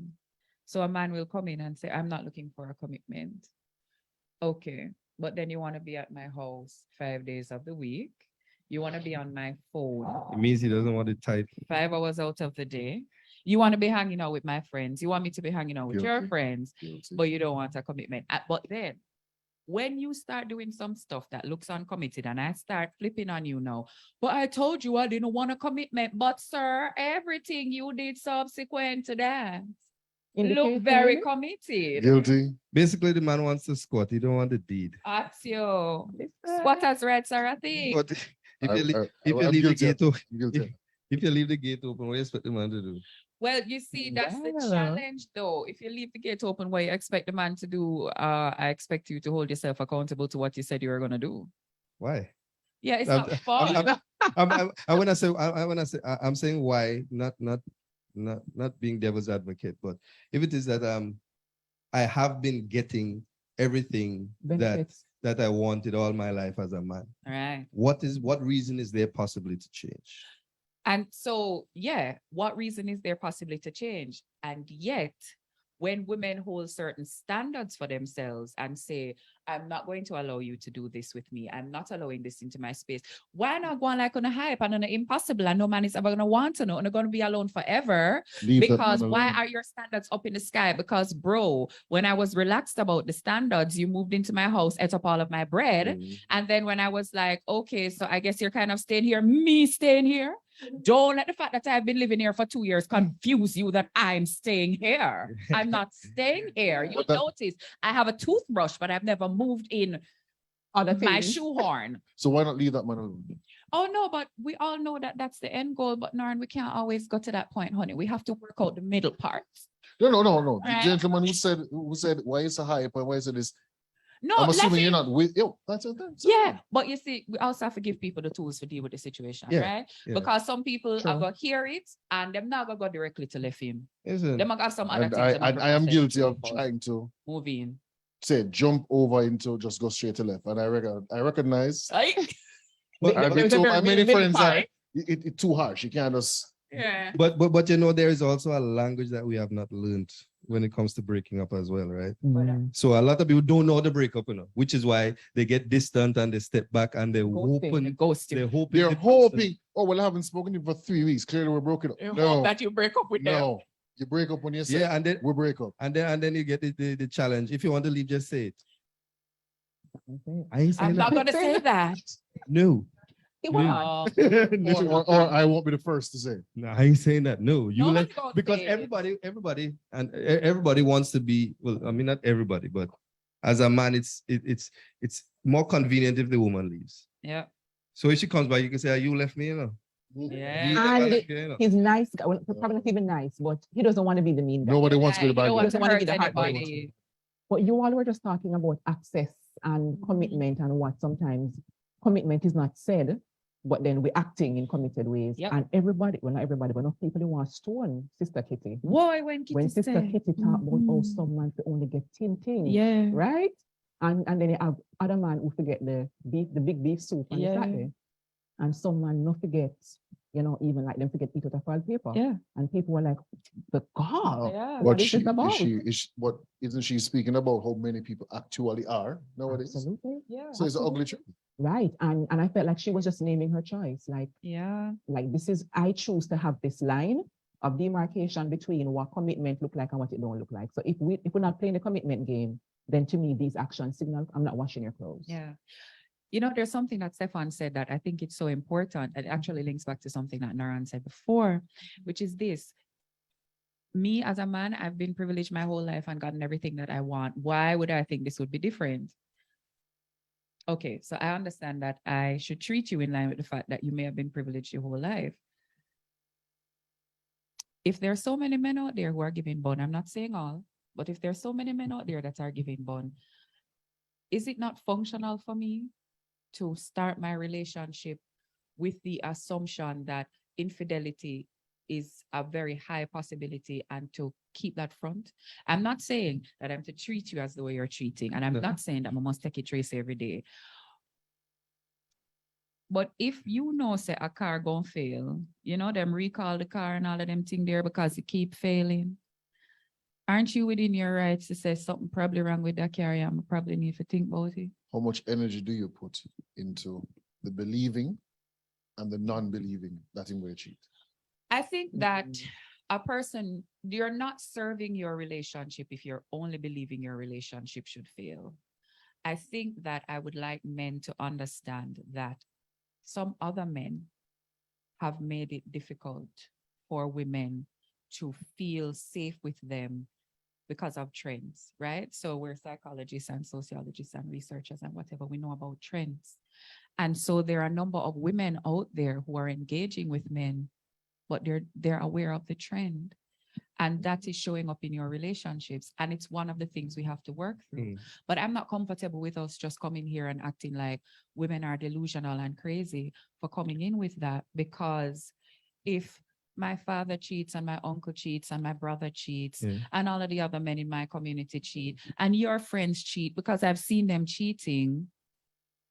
But I will not, I'm not saying that you are delusional for thinking it. And I'm not even saying you don't have the right to, because if that is what is in your sphere growing up, I understand it. I'm just saying, can we put a little more work into, if there's no evidence to suggest he's cheating, you want to have it in the back of your head, fine. But when it starts moving to the middle of your head, and then it's coming to the front of your lips, in not just your words, but your actions, that is going to have a domino effect on how he is around you. And it's going to hula hoop back to, oh, he's cheating me this way, or he's doing this, where he's also feeling like, you don't trust me. Can you have compassion for why it's there? Yes. Okay. I can understand it, whether I agree with it or not. I can still understand why it's there, right. and how much energy you put into it. That's the question that I'm asking, because I think a lot of times men come in and they're like, well, why are you treating me like this? I haven't done anything. I know that you haven't done anything. And believe me, I love you and I want to believe you. But it's there. And it's not there in a, I'm making it up where it's statistical. It's there. There's certain communities that people drive through and them lock them car door. Why you lock a car door? Because statistically, something go pop off in another community there. So if I am dating you and you're from a group that statistically is not just that you cheat because you're wicked, you're enabled to cheat, you're encouraged to cheat, you're socialized to cheat. They actually told you that it was okay for you to do it, and for you to prove that you are a man, you need to do it. And so you actually have to push back against your socialization to be different. So can you understand why it would be there? And can you have compassion? Because it's not every woman that's going to come at you and be like, I know you gonna do it, I don't trust me. No. But there is a tenderness and a vulnerability. There is a high degree of faith in your word that is required for a woman to put herself in that state of complete vulnerability. I understand it and actually support that. I mean, you have to be cautious, you have to be careful. But the men who are cheating with someone. Facts.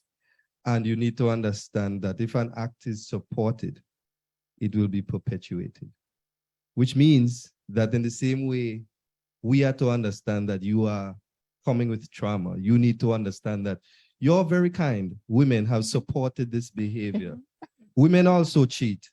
They say, man a dog and woman a puss. All the time. I think it's the third time I'm saying this. You always see dog stuck. You never see puss stuck, but you see kitten, which means it's happening. Yeah.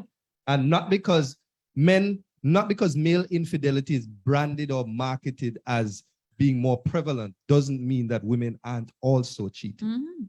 And so what we're saying is, in the same way that you are coming in guarded, am I allowed to come in guarded that you will possibly cheat as well? And we'll continue the conversation in terms of what men want next week. But I'm saying it can't be that I'm the only one doing the understanding. Yeah. Right? Because in the same way you would feel uncomfortable if every time I call and you don't answer, we say, oh yeah, give me a bun. Or every time I sneeze, I have to pick up my phone. Right? It can't be a one-way. The understanding can't be one unidirectional. And the discomfort you can't monopolize the discomfort or the fear that you will be cheated on. There's also a certain level of discomfort of it's like trying to run up an escalator that is going down. Yeah. Right? You need to are you able as a woman to also understand my discomfort? If we can say I understand your discomfort and you understand my discomfort without any buts after it, I think it's an excellent starting point. Reciprocal compassion. Yeah. So here's the thing. Me saying that women want certain things is not me saying that men don't want the same things or need the same things. And I think that's why we get stuck in battle mode. Whenever women start to speak about what they want, men go, well, what about what we want? Sir, nobody never say you can't want. No, that's not what we're saying. That's not what No, I'm saying. I'm not saying that's no, to be Women clear. started I'm that not saying trend. that's not I'm not saying that's what you're doing. Maybe I'm like a saying fire that while ago. what I'm saying. No, No, I'm sorry. no, I think women, but I'm I think saying women started that. it's something that happens. Yes. Right. And so a lot And of times the the hamster conversation wheel get just, yeah. derailed and me Circular can't get my arguments, point yes, full yes, time. You yes. can't get your Right. point because everybody feel like, well, what about my feelings? Listen, Yes. there's enough space and time for all of our Agreed. feelings. Yes, absolutely. Right? Yes. If you're coming in and you're guarded, then we'll have to deal with that. If I'm coming in and I'm guarded, then we have to deal with that. And so what a woman wants is what that woman wants. I don't know if you're ever going to get to anything that you can say, this is what all women want. Never. Is there room for parts of the conversation here? Well, maybe not, but I'm thinking if it is that, if it is that so many men are given license to cheat and to do so sometimes, like Steffon said, out there, out and bad, not the puss, but the dog style, right? I think that implies a certain higher level of risk and possibility in a space, even though both genders have been proven to cheat. Because the fact of the matter is, honestly, good sir, we just want you. I this no one. Whereas there is the thought, there is the statistical possibility at the very least that this man could very well be saying, I want this, but him feel like he's wired to be out there with 2 or 3 other partners. You get what I mean? So I think with that element of it, we kind of still end up in a situation where there is an understandable level of guardedness because there are so many different constructs operating. You understand? And even though there's some women who are willing to be the side chick in a like relationship assistance person, right? But I feel like ultimately, even those women in some, if not many instances, they deep down are looking for a long-term space. They're looking for something more committed. They may be settling for side chick. Some ultimately just want that. So I feel like the narrative is real, that some women still feel like there's still a risk because he could still just. Because it's just a matter of how much you lean into the risk and how much you let that leaning drive your actions, both conscious and unconscious. Yeah. And if you can recognize that maybe in this instance, I'm leaning too much into the supposed risk. Yeah. You have the ability to recognize that and pull back and say, all right, hold on, let me come from a reset space. As long as even that is willing to be done, I think most men are okay with that. Because as I said, people are people. If you've been cheated on by 8 men, the 9th man, if he's told, at some point in time, will give you the understanding of, okay, I recognize why she's like this. But we still want our, what's the word? Benefit of the doubt. If we, in fact, up to that moment have not done anything to suggest that we are like that. Any game can play, ball roll, any way it want. But just let us know that the same way you want that compassion, reciprocate that compassion to us. I hear you. I missed the fire blaze up a while ago, and I don't know. I just want to know if he knows. I just want to know if you understand what it takes to give you the benefit of that doubt. That benefit of the doubt. Like, I think so. On that personal, individual level, what it feels like to hold that space for you. We won't measure it the same with the same ruler you will. Yeah. But we recognize it's there, and we can appreciate it. And I want to talk more about it in the next segment because I want us to get practical. Like, what does it look like to not be in a man's face every day, pretty much I tell him, say, Lord, you know, say I cheat, you know, like, oh, you take 16.25 seconds to answer me text this time versus last time. Kamala looking at the And chat. especially, what the chat say? Look in the chat. A striker who scores many goals, that one who strikes many goals is killed, but a goalkeeper who letting every goal is worthless or killed. Look here, Xavier. You see what we're dealing with out there? Xavier is not everybody. Do you see what we're Xavier dealing with been out there? I Xavier didn't ringing say this that chat it all was night. everybody, honey. I But didn't you haven't change your told me name like to a Xavier. So What do you see? Like, this is actually Yeah. what I'm trying to Yeah. show you. This No, is no, what but- we're dealing with out there. But this is hold on. Xavier is one. Yeah, Not to say but anything bad do about you Xavier. see Xavier what has we- opinion. but Hold on. Xavier have one. is it Xavier going to is- cost you money to Xavier agree? is one. Are they going to Xavier say is something? Are they one. going to dock your pay if you Do agree? you realize that you're probably giving more energy to Xavier than the 300 other 12 men who might say, you know, like, Yeah, no, are not saying that? I'm not energy to it. I am giving energy to it. Okay. That doesn't mean I'm giving more. And that's the thing. I can't live in a utopian paradise where True, this is not a reality that I have to deal with. The number Very of true, people very who come up to me and tell me that story about a key that can open any lock is a master key, but a lock that open for any key is a bad lock. And so what I'm trying to, Outside. so this is actually what I'm talking about is the trend. And here's the thing. I require the space to be able to devote that energy to something that meaningfully impacts my life. And if I'm sharing space with someone, it's important that they can see that I am devoting some energy to something. It's not the same as devoting all of my energy to something. You get me? And that's it. It's that mindset is really prevalent. The allowance. The allowance. And it's something that's so prevalent that we have coded it into anecdotes and we're comfortable sharing it in public spaces because it's understood. There's a question in the box that I'd love for us to give some energy to on that note. Someone says, what are your thoughts on teaching your partner how to love you? There are people who say I shouldn't have to teach a grown man or woman how to love me. Who comes with a user/owner's manual? We like that question here still. Yes. Yeah.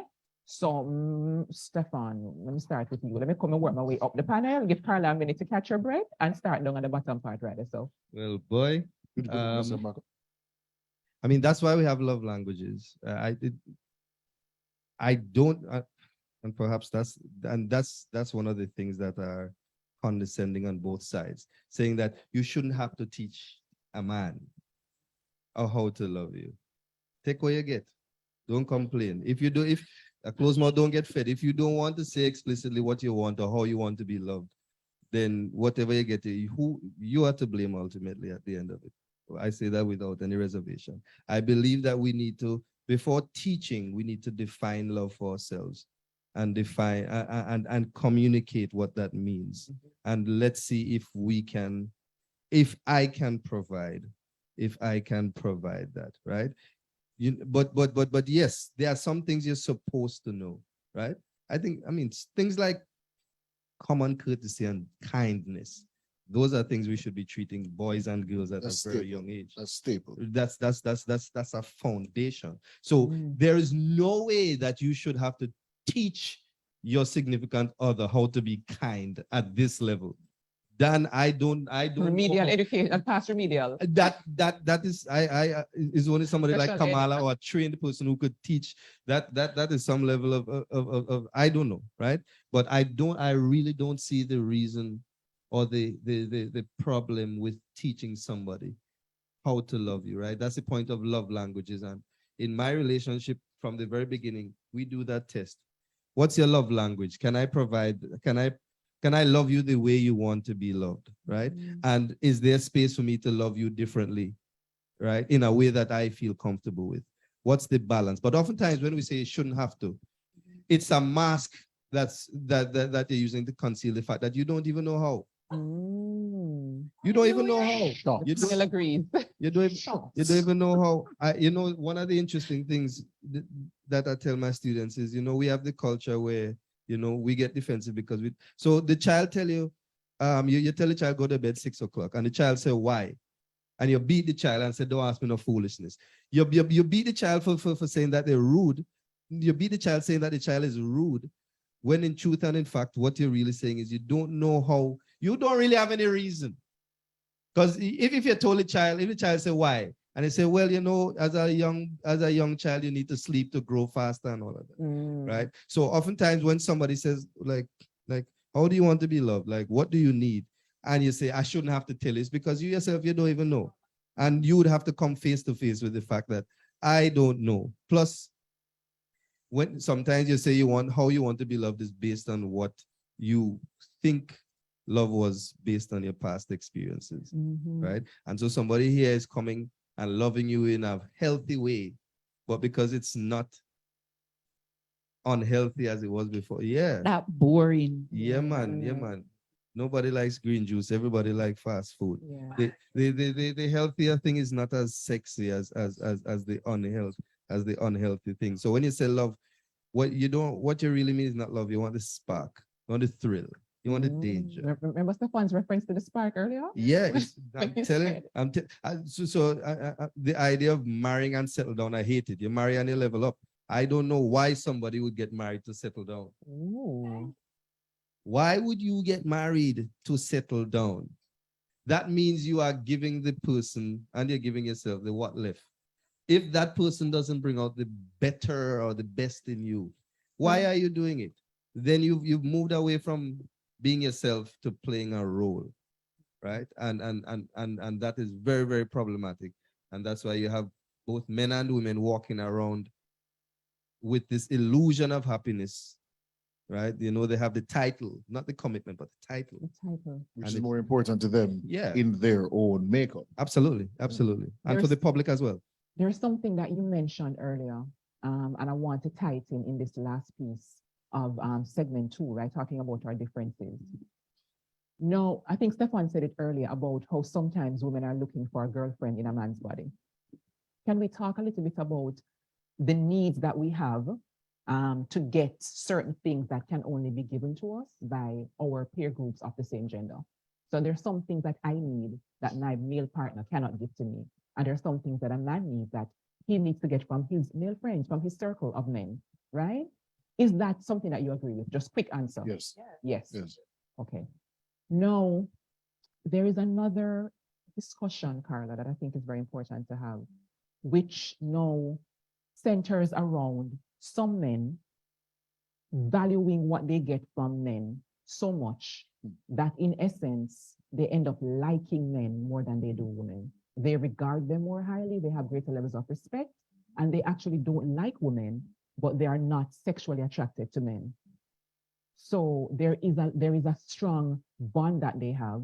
And the reason it's problematic is not because that to me is naturally problematic. It's problematic because then you're still choosing to be with women, but the foundation piece is missing because you don't like women.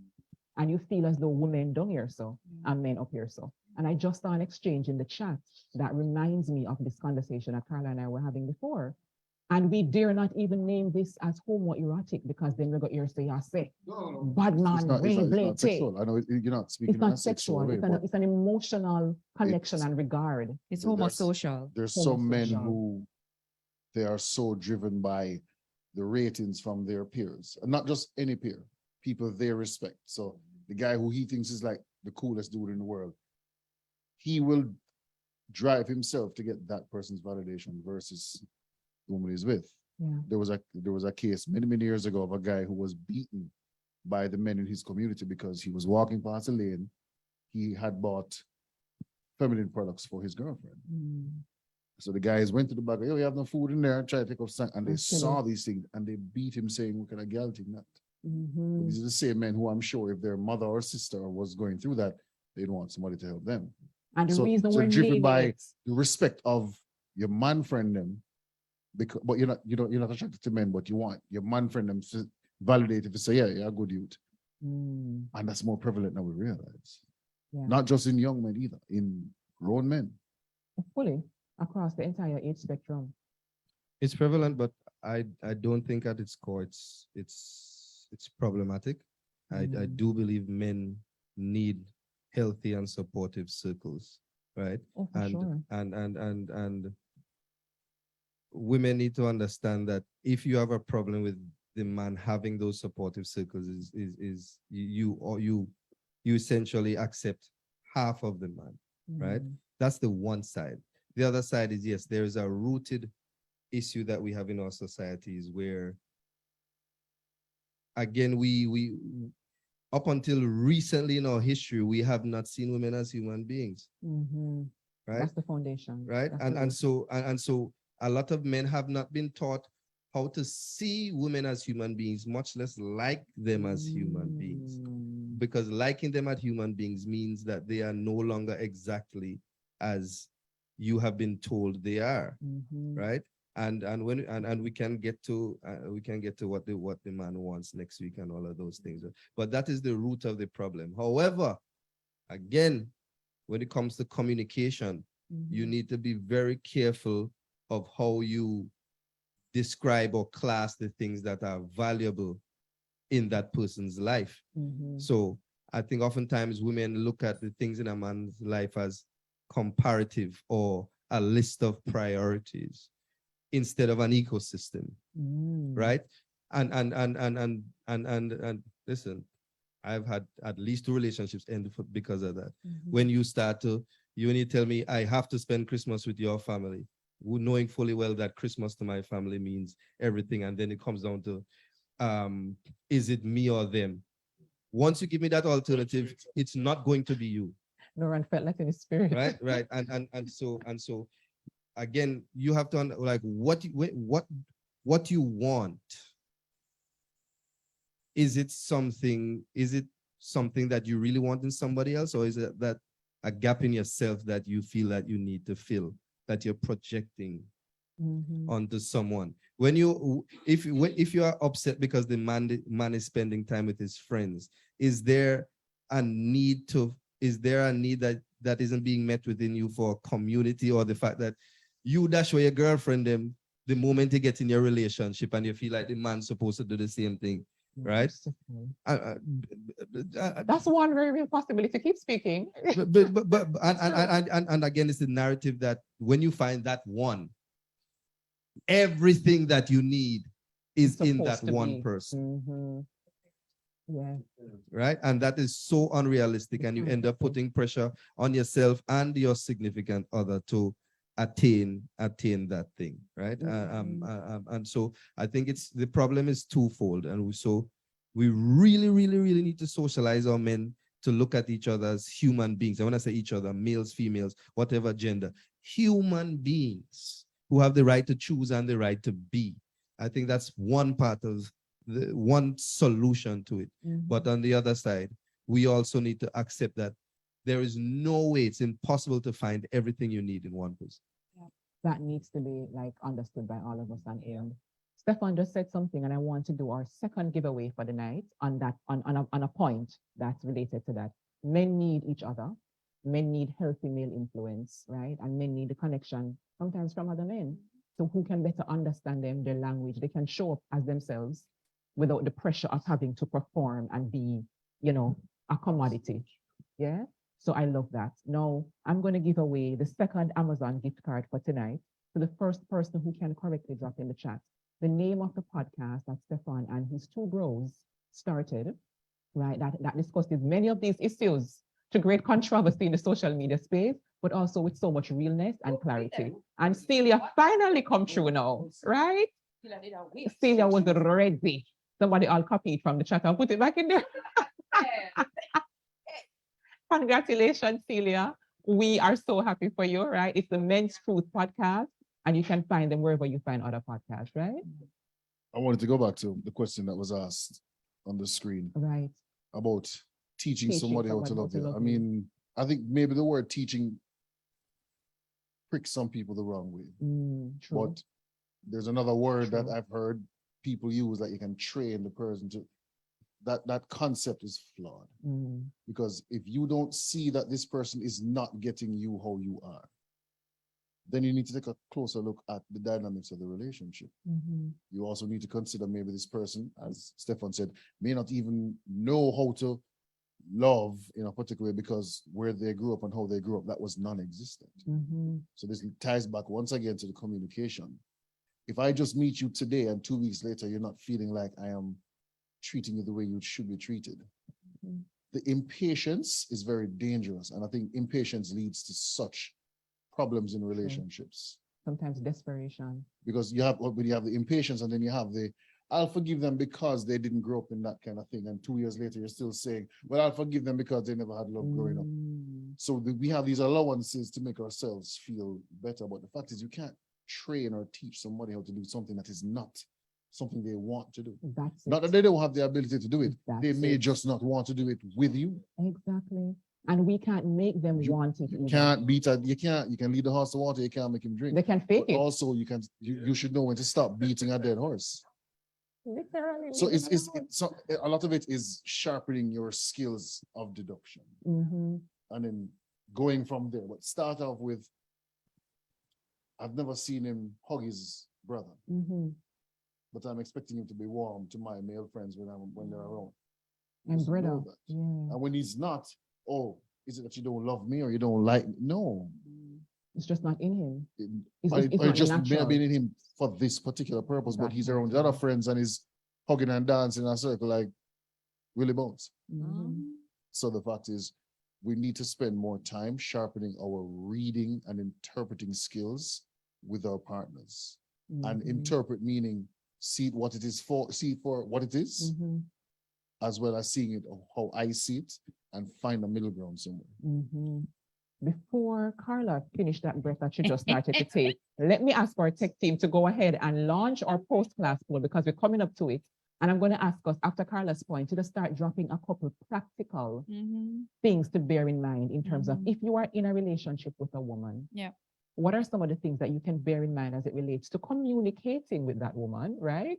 And managing conflicts, because conflict must come. Yeah. If we're being authentic, it must come. Yeah. How do we manage that part? Because some people still are struggling. Like when she starts telling me the epistle, legit, what should I do? Yeah. You understand? Yeah. When the tears start come because me never flush the toilet or me never put on the seat, like it look Right. extra to me. Yeah. What must I do with this information? Yeah. Right? Carla, take your breath, please.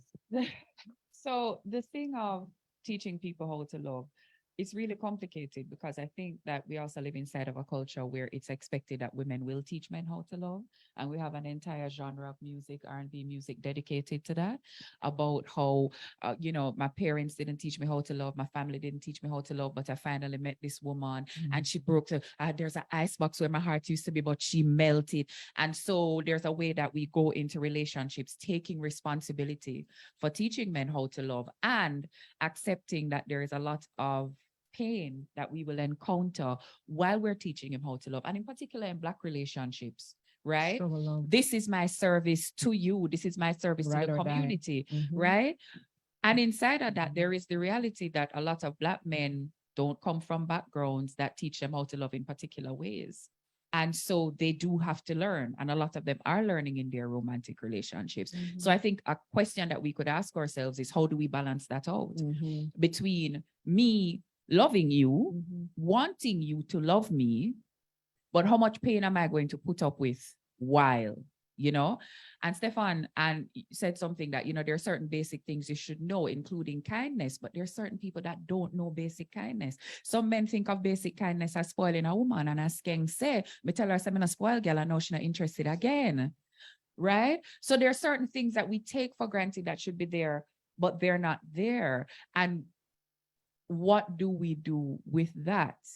What is the responsibility of men to teach other men, guide other men, show other men different ways to be, so that we are not a rehabilitation facility for men?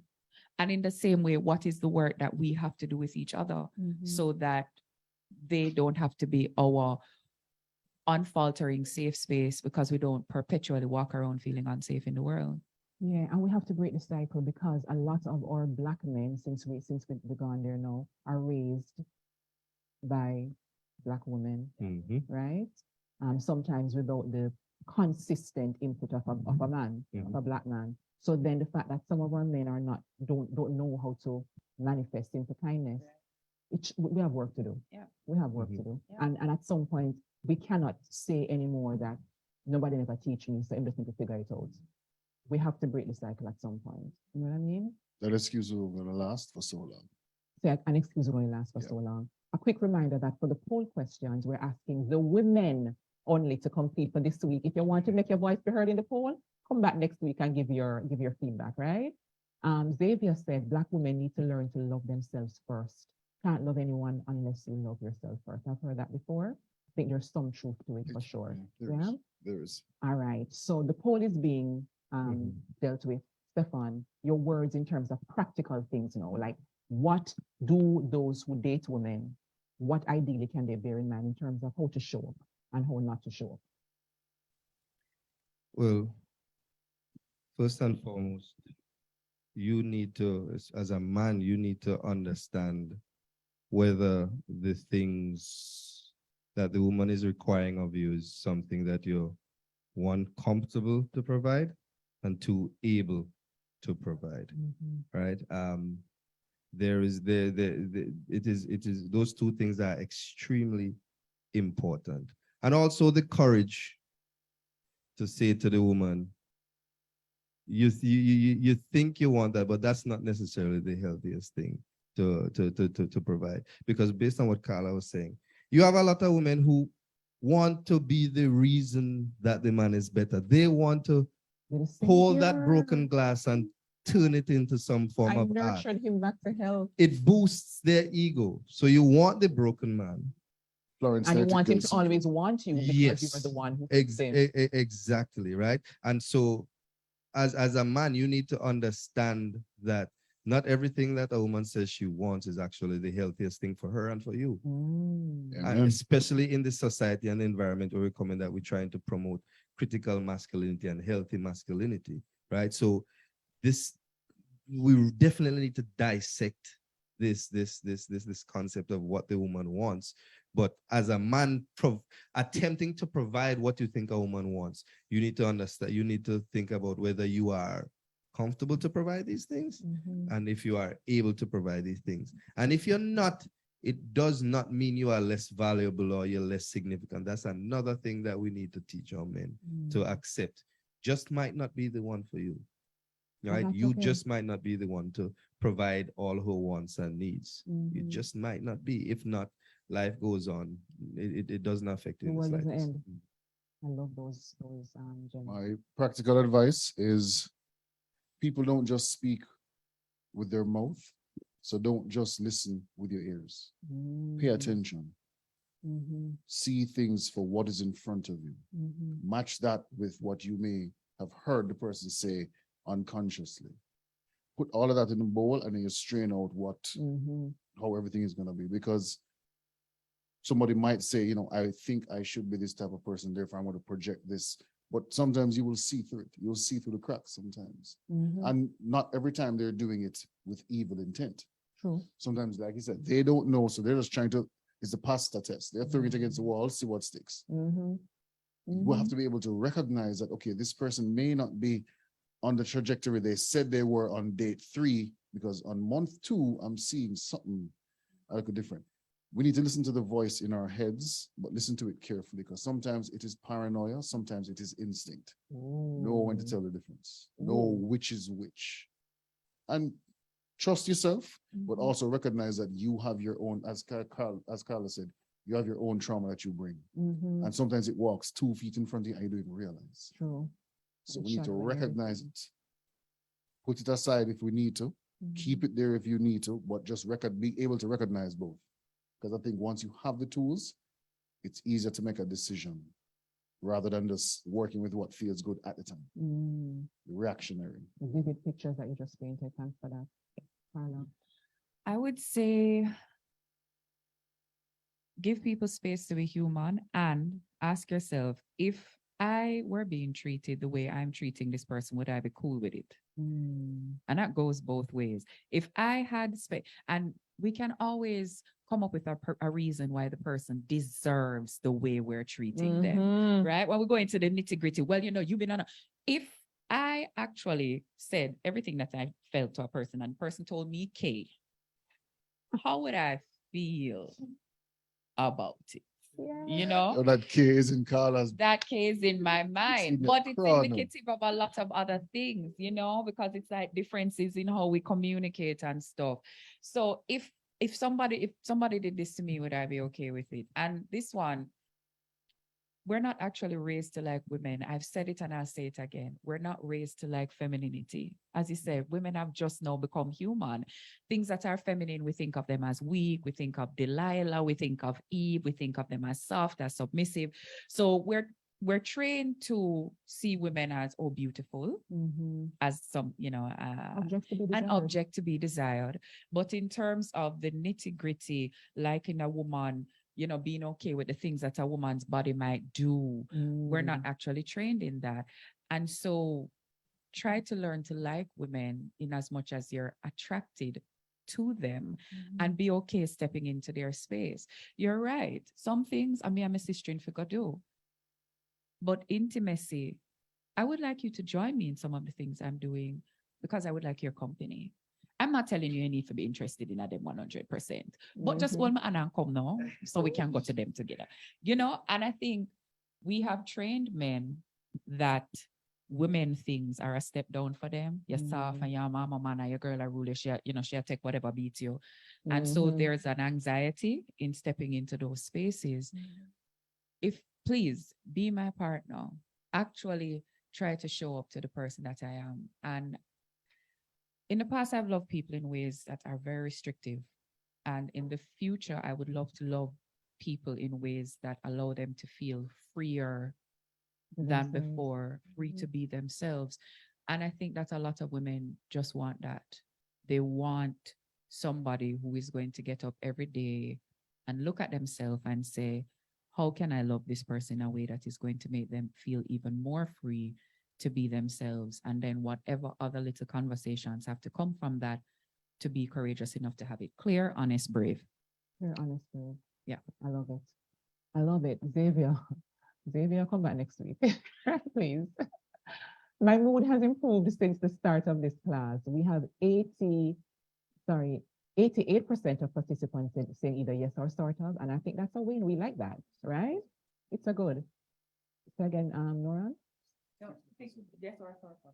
Oh, yes or sort of, or both, yeah. I feel more prepared to date, have relationships in an intentional way. We have 92% of participants saying either yes or sort of, and that's a win to me as well. I feel more equipped to spot incompatibilities in a partner or prospective partner. We have 94% of you saying yes, come true sisterhood. Next question. I'm more comfortable to own how I can show up better in relationships. 97% of women said yes or sort of. I received what I expected from this class. Look on the number. 99% of participants said either totally or mostly. It was a success. There is one more prize that we have to give away, do we? Yeah? Next week. We're saving it for next week, right? So with that, I want to thank our in-class, in-studio audience. Let me big up on yourself. As usual, we want to big up the entire team. Celia, Whitney, Pilar, Kevin, Kevin, the entire JNTV team, Claudine, and everybody, right? We also want to, of course, thank this immaculate panel. Nice, show powerfully tonight, right? Let's give them a big round of applause, right? Carla, Noran, and Steffon, thank you all for coming. And I want to just pause to say big congrats to Dr. Steffon, because the last time you were in live class, you were head down working on the final pieces, right? And it is now Dr. Steffon Campbell. So big him up. We celebrate the wins of all of our live class alum. And then remember, next week, September 7th, it's a Wednesday, 6:30 p.m. Right? What I'm saying, Steffon? Wow. Who said this? Xavier. Xavier has to come back. We need an intervention with Xavier. Carla is a feminist. And feminism is good to my mind. I love it. Xavier, come back next week. We cannot not have you. Right? Santina, thank you for bringing up Steffon as well. And Sharon says, please make sure I'm on that list to attend. Sharon Daly, please send us the email because we'd love to have you so we can spotlight you. Next week is going to be the 7th and final class in our season 4. I'm kind of bittersweet because it has been so good, but we have to take our breath, catch our breath, and come back for season 5 at a soon time. So you don't want to miss next week. In addition to these 3 amazing panelists, we're also going to be joined by Miss Broadtail herself, Dania Beckford, who's going to be sitting on the stage with us talking about what a Man, What a man wants. Say look that we look more base. What a man wants. all right, Noran. It should be a short show. It's gonna be a short We don't show. want It's just two things really. we're in our, but we'll leave it for next week. Leave it, right? Thanks to all of you in the comments. You had a full-on live class in the comments. Thank you so much. I'm glad you enjoyed it. Say again. Men only want for Xavier. I can't wait. Can I wait? I think I can wait. But hurry up and come next week. And with that, we thank you for having come through our live class, episode 6. Have yourself a wonderful rest of week and come back next week because it's going to be, it's going to, Carla, bring your coconut water, your electrolytes, everything next week. Now wash up the heart before me come, while me's here, after me leave. I'm gonna bring it. Self-care. Bring With it. that, we wish you an amazing Wellness Wednesday. Take care of your good selves. And until next time, see you soon. Walk with the laugh. Tanya Ricketts also wants to be in studio next week. We love it. It's going to be hot. It's going to be festive, right?